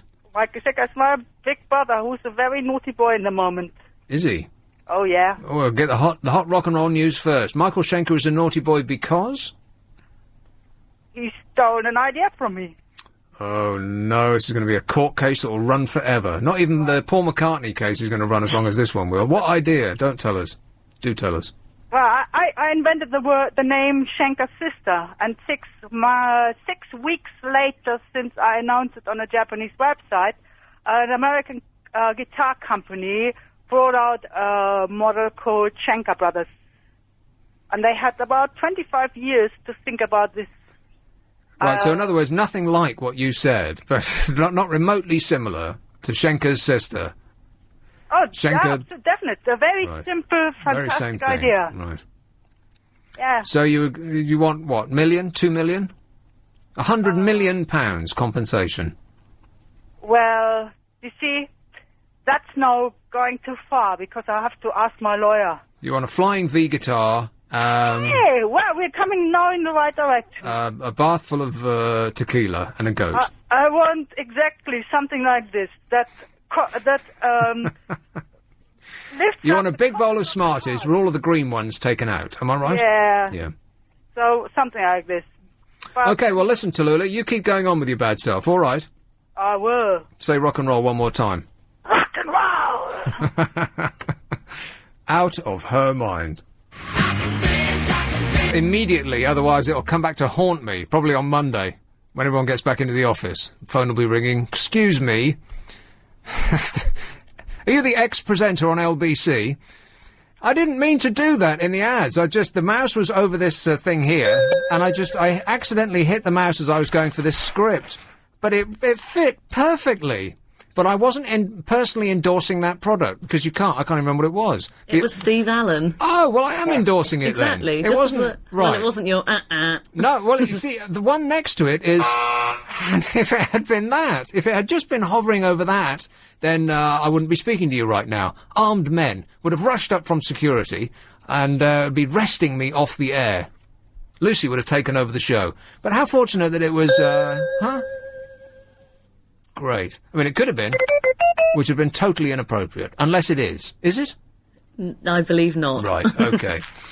I'm going to do the papers. When shall I do the papers, Lucy? You're in charge of this show. Have you talked about the comedy event on Wednesday? No, I haven't. I keep meaning to do that. Because you want to do it into a break, right?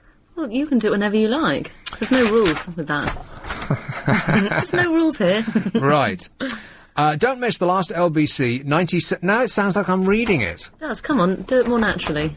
Hey, you know what? What?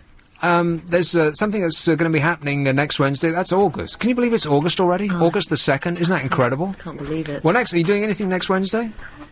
In the evening? No, I think I might be free. You live near Chiswick, don't you? I do, just down the road. Well, then this is perfect for you. Hey, the lights just went flashing. Oh, they did. What was that? There's lightning out in the hallway. There's a thick cloud of moist air that's just come out of the toilet that's hit the dry air that's come from the studio. Since you sabotaged and we've got Steve Allen's trail. And we've got lightning now. God himself has intervened because I was potentially rude to Steve. I would never do that. How fortunate that it happened to be over the only sound effect that I've got that would be I mean, imagine if it had been this one. That would have been really poor. Yeah. Anyway. Yes, well, this would be perfect for you because the Comedy Cabaret is on Wednesday at the Headliners Comedy Club. Did you know that? Oh, it's great. At the George IV. Yeah, I know where that is. Yeah. You know what George IV is? It's in Chiswick, right? Where is it exactly? It's just down the road from All Bar One. Oh, right. Well, Jeff Whiting, you know him. He's excellent. He's going to be the MC, and there's going to be Joy Carter and Danny Dawes and Carl Donnelly. Scott Denyer's going to be there. This is a great lineup. It starts at 7:30. What are you doing about 7:30? Yeah, it should be free around then, yeah. It's only a £5. Oh, great. That's a bargain. But if you want to know more about it, it's on the website, which is lbc.co.uk/comedy. Okay, does the money go to charity? Yeah, it does. It goes to the Cerebral Palsy charity, Scope. I'm glad you asked me that. Do you want me to give you those details again? If you wouldn't mind, LBC 97.3 Comedy Cabaret this Wednesday, August the 2nd, at the Headliners Comedy Club at the George IV in Chiswick. You absolutely must go. Tickets will be available on the door. Full details on our website, lbc.co.uk/comedy. Here's Hounslow. Hello, Alec. Hello. Alec. Hi, Nick. How are you? I'm good, thanks. You? Cool. I'm not bad. Okay, I just phoned to ask you, can you play Liberace just for a few seconds? I want to know if it's the piano piece I want to learn. This is not the piano piece you want to learn. You want to go and learn, I don't know. Think of think of a classical piece, Sir Lucy, that he should go and learn. Something by, wait, I'll get it. Something by, What about Farrelly's? No, nothing that starts with fairy. No, I'm looking for a jazzy one. A jazzy one? Yeah. Oh, mate, you want to go and learn, go on, think of a jazzy one there, Luce. Fats Domino? Yeah, all right. Fats Domino. How about that? Go and learn Showdown by ELP. I double dare you. You double dare me? Yeah. Why, what's wrong with it? It's very fast. Right. The honky-tonk piano at the end. No, Sheriff. Try learning Sheriff by Emerson, Lake and Palmer. I bet I'm you not can't. going to remember that. Well, write it down. Oh, yeah. I don't have a pen. God. Are you a student? Yeah. I'm 14. You're not 14. Yes, I am. You totally aren't. Yes, I am. He's a student and he hasn't got a pen. Have you got a pencil? What's a pencil, he'll say? I'm not not in my room right now, no. Are you in your room right now? Yeah. Well, what do you study with? Well, all my stuff is downstairs. Well, what do you do in your room? Don't answer that question. Okay. Was there anything else? No, I just want to... Can you just play it for a few seconds? I want to see. I just want to see. What, suddenly this is a request show now? No, just for a few seconds. Well, it's beyond my control. We have to pass this over to a man who shouldn't be operating heavy machinery because he has no qualifications. Alex will jump into action. Alex, rather, is going to leap to do exactly what you just asked. I don't doubt it. Let's have a couple of seconds of that now. Oh, London's got to have this bit LBC first. So I'll just talk over this bit. No, you don't talk over this. 973. Nick Abbott. That's me. Yeah, that's the one, that's the one. Oh, cool. Okay, that's enough. Let's cut it there. It's definitely called Liberace. No, he is Liberace. Who? It's called Bumble Boogie or something like that. Okay, what's the name? Of what? Of that piece. What's the thing I just heard? Bumble Boogie? Bumble Boogie. Yeah, are you listening to a single word I'm saying? Someone just told me it was Liberace. Yeah, it is Liberace. What, who's the artist of the piece? Oh my god, this is like an Abbott and Costello sketch. Who's on first? No, what's on second? Okay, who composed the piece? I don't know, but Liberace played it. Right, he played it. Right. Perfect. What's the name of the piece? Alex has outdone himself. What's the name of the piece?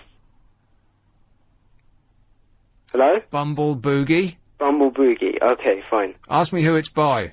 Right, who is it by then?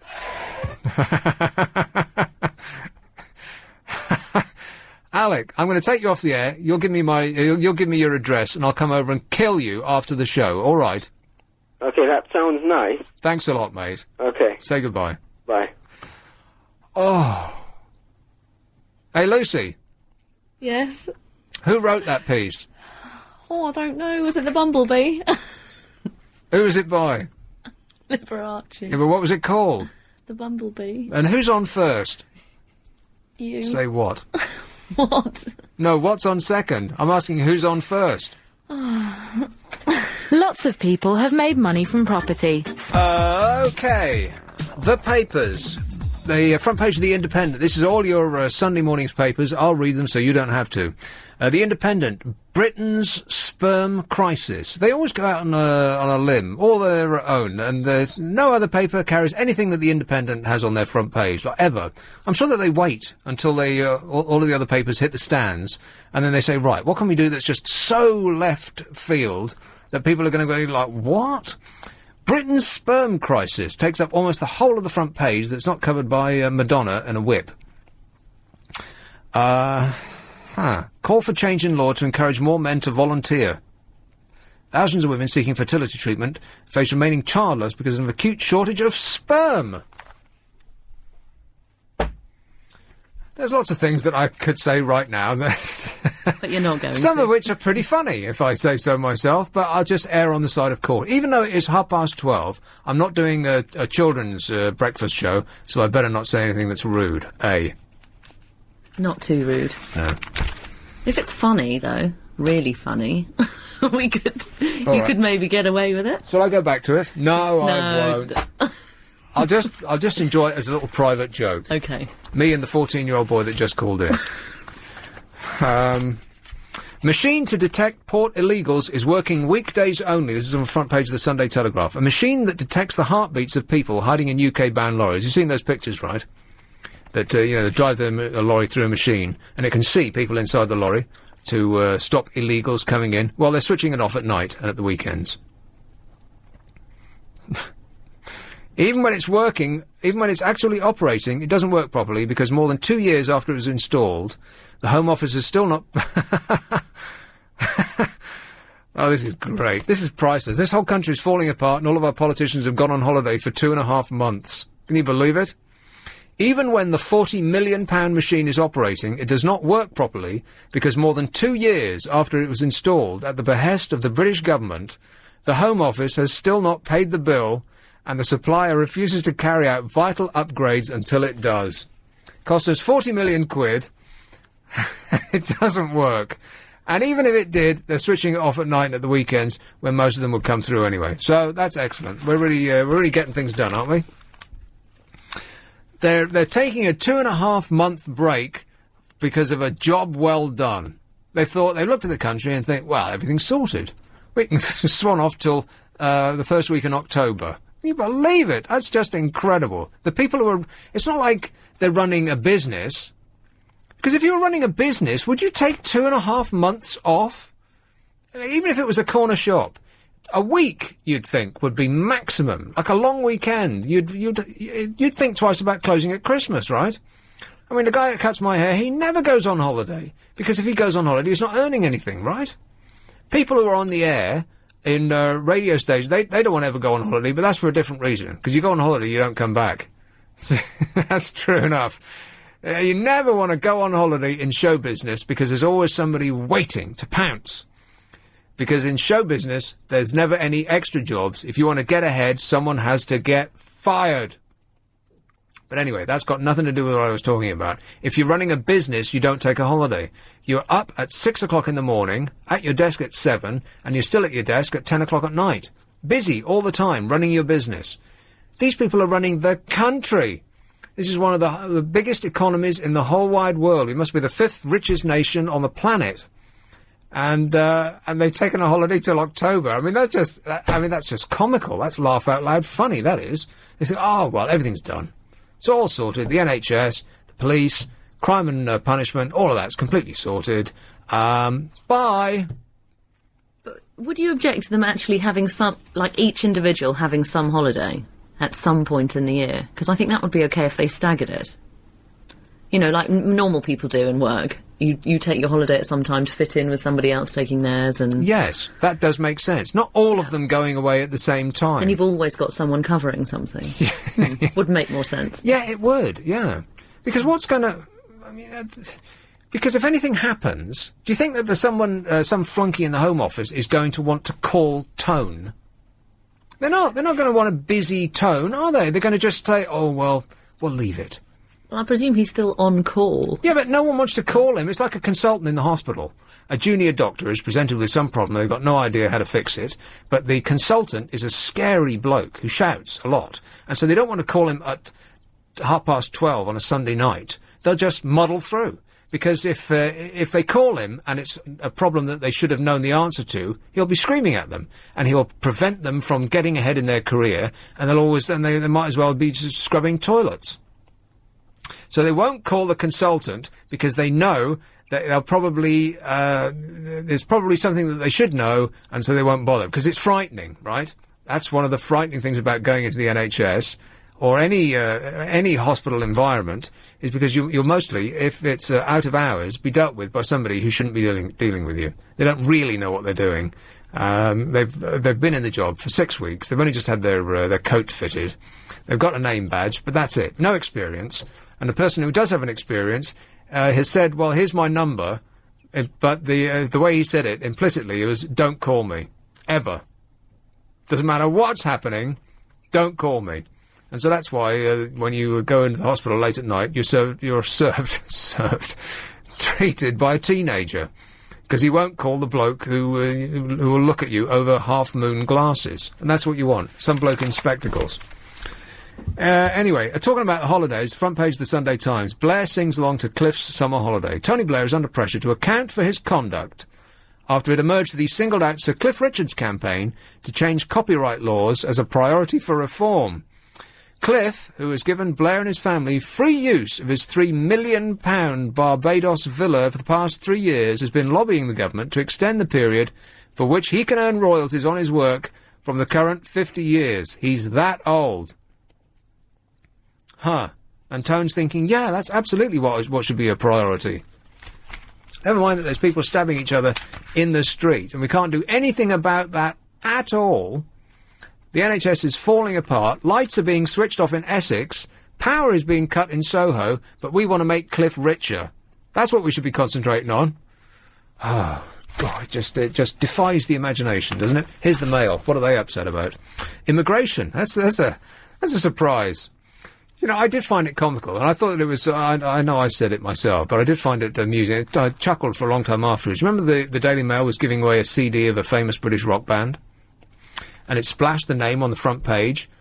The name of the band was Foreigner, and it's the first time that the word foreigner has ever appeared on the front page of the Daily Mail in a positive light. This is Migration Meltdown. Secret government report predicts chaos in schools, hospitals and welfare. Ministry of Sounds, probably not. Ministry of... Oh, MOS. Mail on Sunday. Mail on Sunday investigation reveals hundreds of children abandoned by Poles leaving for Britain. Huh, well that's all bad. And then there's Noel Edmonds looking chirpy in his well-trimmed beard. I think there's that story we'll get to on another paper. Sunday Express. Browns after your house. A top-secret database hoarding details of every home in England has been completed in the second sinister phase of Labour's property invasion. Details of 22 million homes are stored on a Big Brother-style computer, which can be updated each time the owner makes changes to his property. Tories warned last night that the move has fuelled fears that Chancellor Gordon Brown is paving the way for a new tax on home sales. No! The Sunday Mirror. Why do the papers hate Heather Mills McCartney so very much? Is it because they love Paul? Paul has, in some way, achieved sainthood just by writing catchy songs 30 years ago and done not much since. And people think he's Jesus come back to walk amongst us. And this awful woman who had the temerity to marry him, she did a Yoko Oh No. Can you believe her second name is Oh No? I mean, that should have been a sign, don't you think? I mean, it's even Oh No in English. Anyway, he claims greedy Heather said no to £30 million divorce deal. She'll say he's mean and selfish and insist she's no money grabber. I'm so glad that they're going to fight about it, aren't you? What, that we're going to hear all the gory details? Day by day. We won't, and they won't. Wasn't the story yesterday that he'd said she was stroppy? Yes, I read that, yeah. Well, what man hasn't thought his wife is a bit stroppy every now and again? I mean, it's a complaint I make about you. The other way round. Well, a complaint I make about you weekly. Well, I'm very stroppy. Are you? Can't you tell? Oh, Alex. I heard that. Are you stroppy? No, I'm not actually. No. Is that a yes? No, I'm genuinely not. Right. I'll take that as a yes. Why would you take that as Alex, a yes? get her husband on the phone. But they really got it in for Heather. But it won't go to court, I promise you. It won't be day after day of shocking revelations about what Paul is really like behind the thumbs-up image. Because he ain't like that. He can't be. He's still got almost £900 million in the bank. He hasn't done that's what they keep saying. He's worth £895 million. If I was worth £895 million, I think I'd give most of it away, wouldn't you? And what the hell are you going to do with all that money? He's bought most of Scotland. He's got 7 helicopters, one for each day. Probably not, but, you know, it makes no difference. He could. What's he going to do with all that money? Give it away, mate. Do a Bill Gates. I mean, I know he's not that rich, but after the first 100 million, it's not going to make any difference, is it? Keep 100 million for yourself, spare change, walking around money, and just throw it around. You could go to Wales and stop at an intersection and just throw it in the air. The locals will love you. Of course, you'll get arrested. He was walking up the High Street with a spade. The news of the world. What have they got? From the top, a giant poster inside Love Island's Bianca in sex drug party shame. Who's Bianca? I've got no idea. Some bird with big bazooms.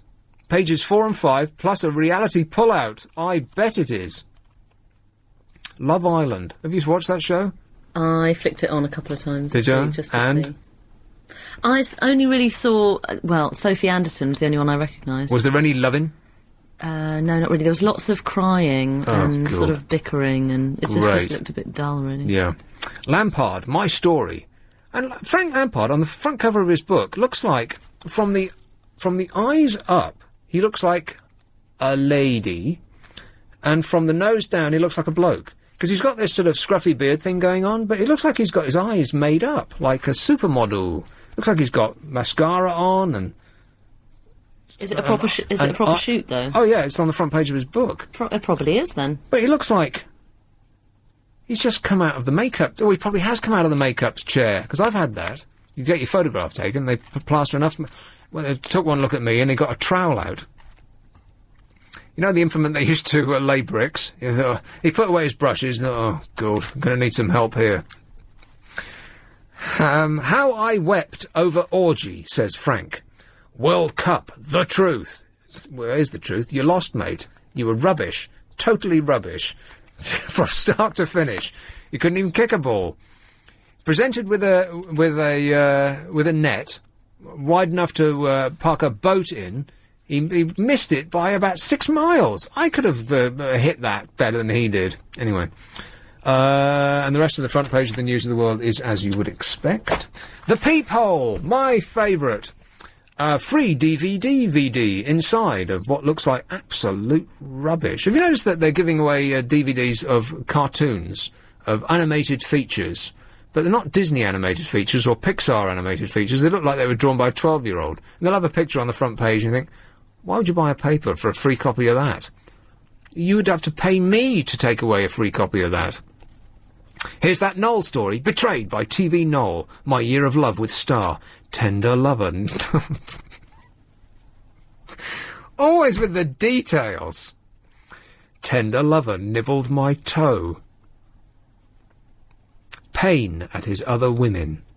Exclusive. Pages 4, 5, 6 and 7. Is Noel Edmonds that interesting? No! Hasn't he got a book out or something? He's all over everything these days. Every time you open a page, there he is, grinning at you in his little beardy way. Still, I've got nothing against Noel Edmonds. When he came back and he... What? Oh, he just always reminds me of a gnome a little bit, doesn't Oh. he? A little garden gnome, smiling. Little multi-millionaire garden gnome Yeah. with his 163 rooms. The Daily Star. Who actually buys the Star, by the way? You I really don't know. Don't look to the ceiling. You're making awful comments about people, nice people who buy the Star. They go into the newsagents, they see all the papers there, the Mail, the Telegraph, the Observer, all of those papers, like, the Express. And they pass all of those by. They take a look at the Sun, or the News of the World, as it will be tomorrow, and they say, no, that's not for me. A bit too egg-headed for me. I'll plump for the Star. Hey, you'll get a free bottle of cider for every reader inside. They've opened it and poured it over the newspaper, so you just suck it dry. Spoiral blasts Ashleen. I can't forgive her, he says. Oh, God. Have you seen this programme? Are you watching Big Brother?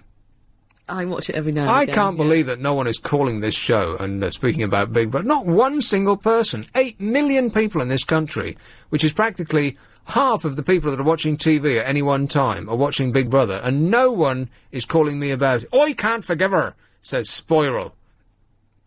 He was properly frightening, this bloke. What's he done? Oh, he used to just go off the handle at women. No blokes. Always used to go off the handle at women because they were snubbing them, because they weren't lathering themselves in oil and giving themselves unto him the moment he, metaphorically flicked his fingers together. He would just go berserk. I think we'll be reading a lot more about this character, and I think it'll be on the front pages as well. So there are your Sunday papers. What a happy bunch they are. The Amazing Adventures of Cucumber. Mark? How are you doing? I'm all right, mate. How are you? Not bad. Really, quite happy, actually. Happy? Yes. Imagine that. Can you remember happy, Lucy? I'm happy all the time. What are you happy about, Mark? Life in general. Wife? Life. Oh, life. Right. Oh, not wife. Not wife, no. God, wives, who needs them? I'm just wanting to say I want to be a politician. What, for all the hard work that you have to do? No, for 2 months, two and a half months paid holiday. Exactly. Not just a 2.5 months paid holiday a year, but for the rest of your life after you quit, a salary, a pension that that most people dream of in salary, yeah. Must be great. It must be, because they don't actually do anything, do they? Well, we're worse up here. We've got a Scottish Parliament, so we've got to put up with two loads of the buggers. How is that Scottish Parliament working out for you? Can you swear in here? No. Well, I'll not say nothing. Because they were building that building, that hideous lump that they... Bloody hideous. I've been to see it. The worst was, it's a bloody Spaniard that... It was they couldn't even get a Scotsman to do it. A Scottish Parliament designed by a Spaniard. Yeah, that was a bit strange. Well, why on earth did they do that? I'll tell you why they did that. Because they thought that they wanted a name architect, someone who was internationally famous, so that it would reflect well on them. That's why they picked someone like that. Why did they not pick a Scotsman? Well, can you name a Scottish architect, apart from Sterling? Well, isn't he dead now? Well, he's long. Yeah, he's dead now. There's a lot of dead Scottish architects, yes, but none that are living that we can think of right now. Well, yeah. There must be somebody half decent. There's some pretty nice buildings being built in Edinburgh, Glasgow. Pretty eye-catching. A lot more eye-catching than that ugly Scottish Parliament. That's right, but they're all hundreds of years old. I mean, Glasgow in particular is... the architecture in Glasgow is fantastic. Oh, Glasgow's a beautiful city. It is a beautiful city. Very friendly city. It rains all the time. We haven't had rain. We had a shower today. We haven't had rain for 3 weeks. I seriously doubt that. No, I'm telling the truth. With one small shower today, yous have had thunder and lightning, power cuts. We've had nothing but sun, and sun. Thunder and lightning, who needs it? Yeah. Huh. Well, when I was there, it rained every day for 3 months. Every day for 3 months. When was this? I couldn't stand it. It was a couple of years ago. What month? Well, all right, it was January, February, March. But even so... Where I stay is like right up high. January, February and March it normally snows for 3 months. We've had snow in June. I can remember a snow... yeah, because I was in Edinburgh at the time. It snowed on the 1st of June. No, we had it for the 1st to the 6th that year. 6 days. We're I'm in a wee village called Harthill, and it's like the highest village in central Scotland. We've got our own climate. We don't even read weather forecasts. We get 24 seasons in an hour. Huh. No 424.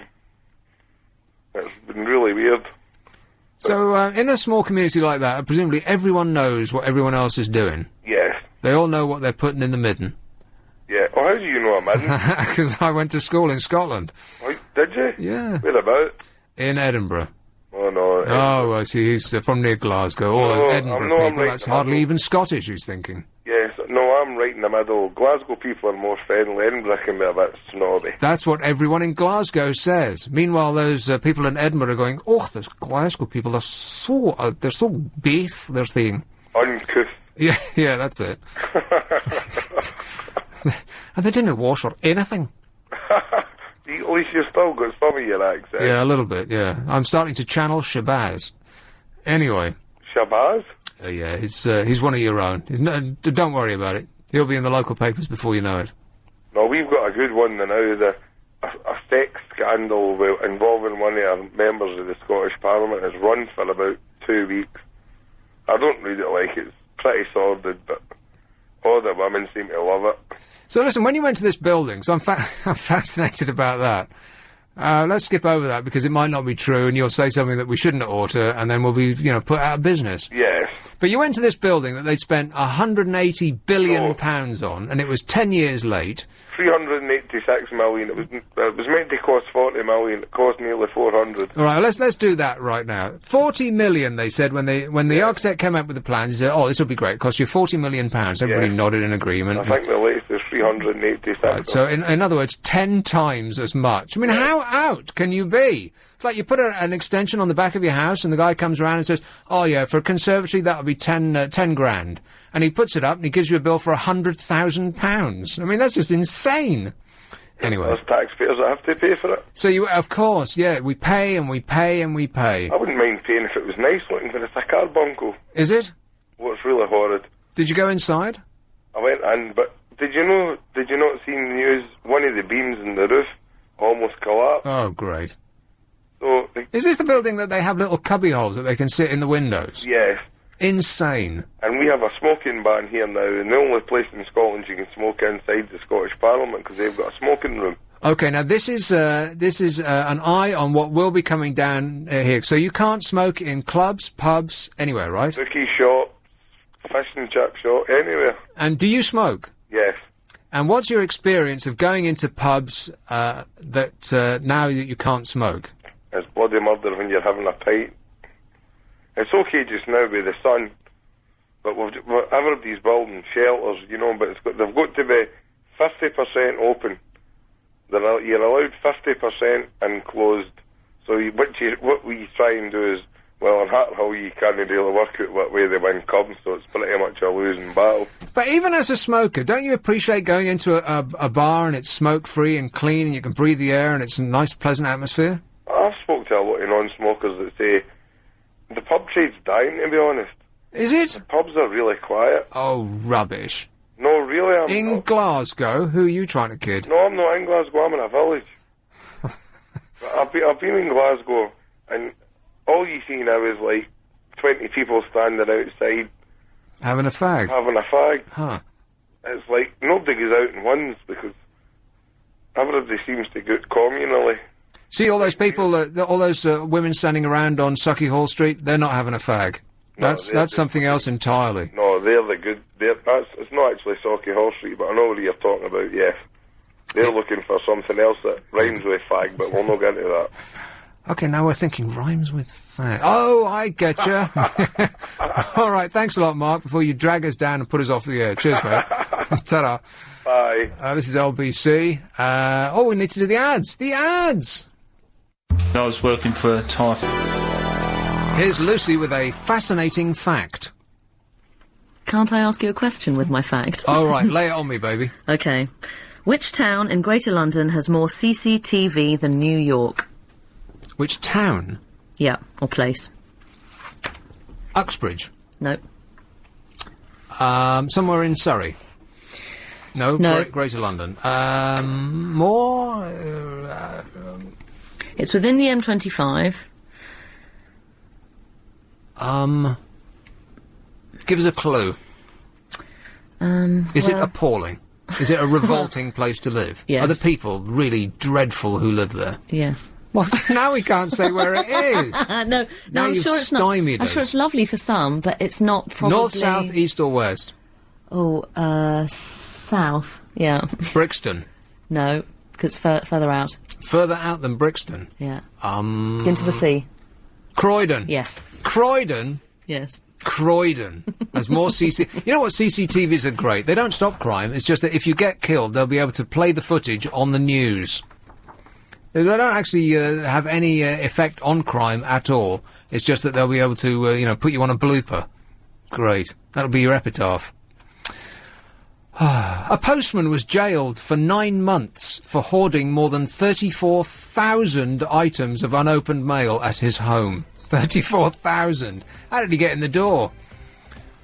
Roger Parkinson, 49, told the police, "I'm glad in a way. It needs sorting." Is Bill next? Bill is next. On FM.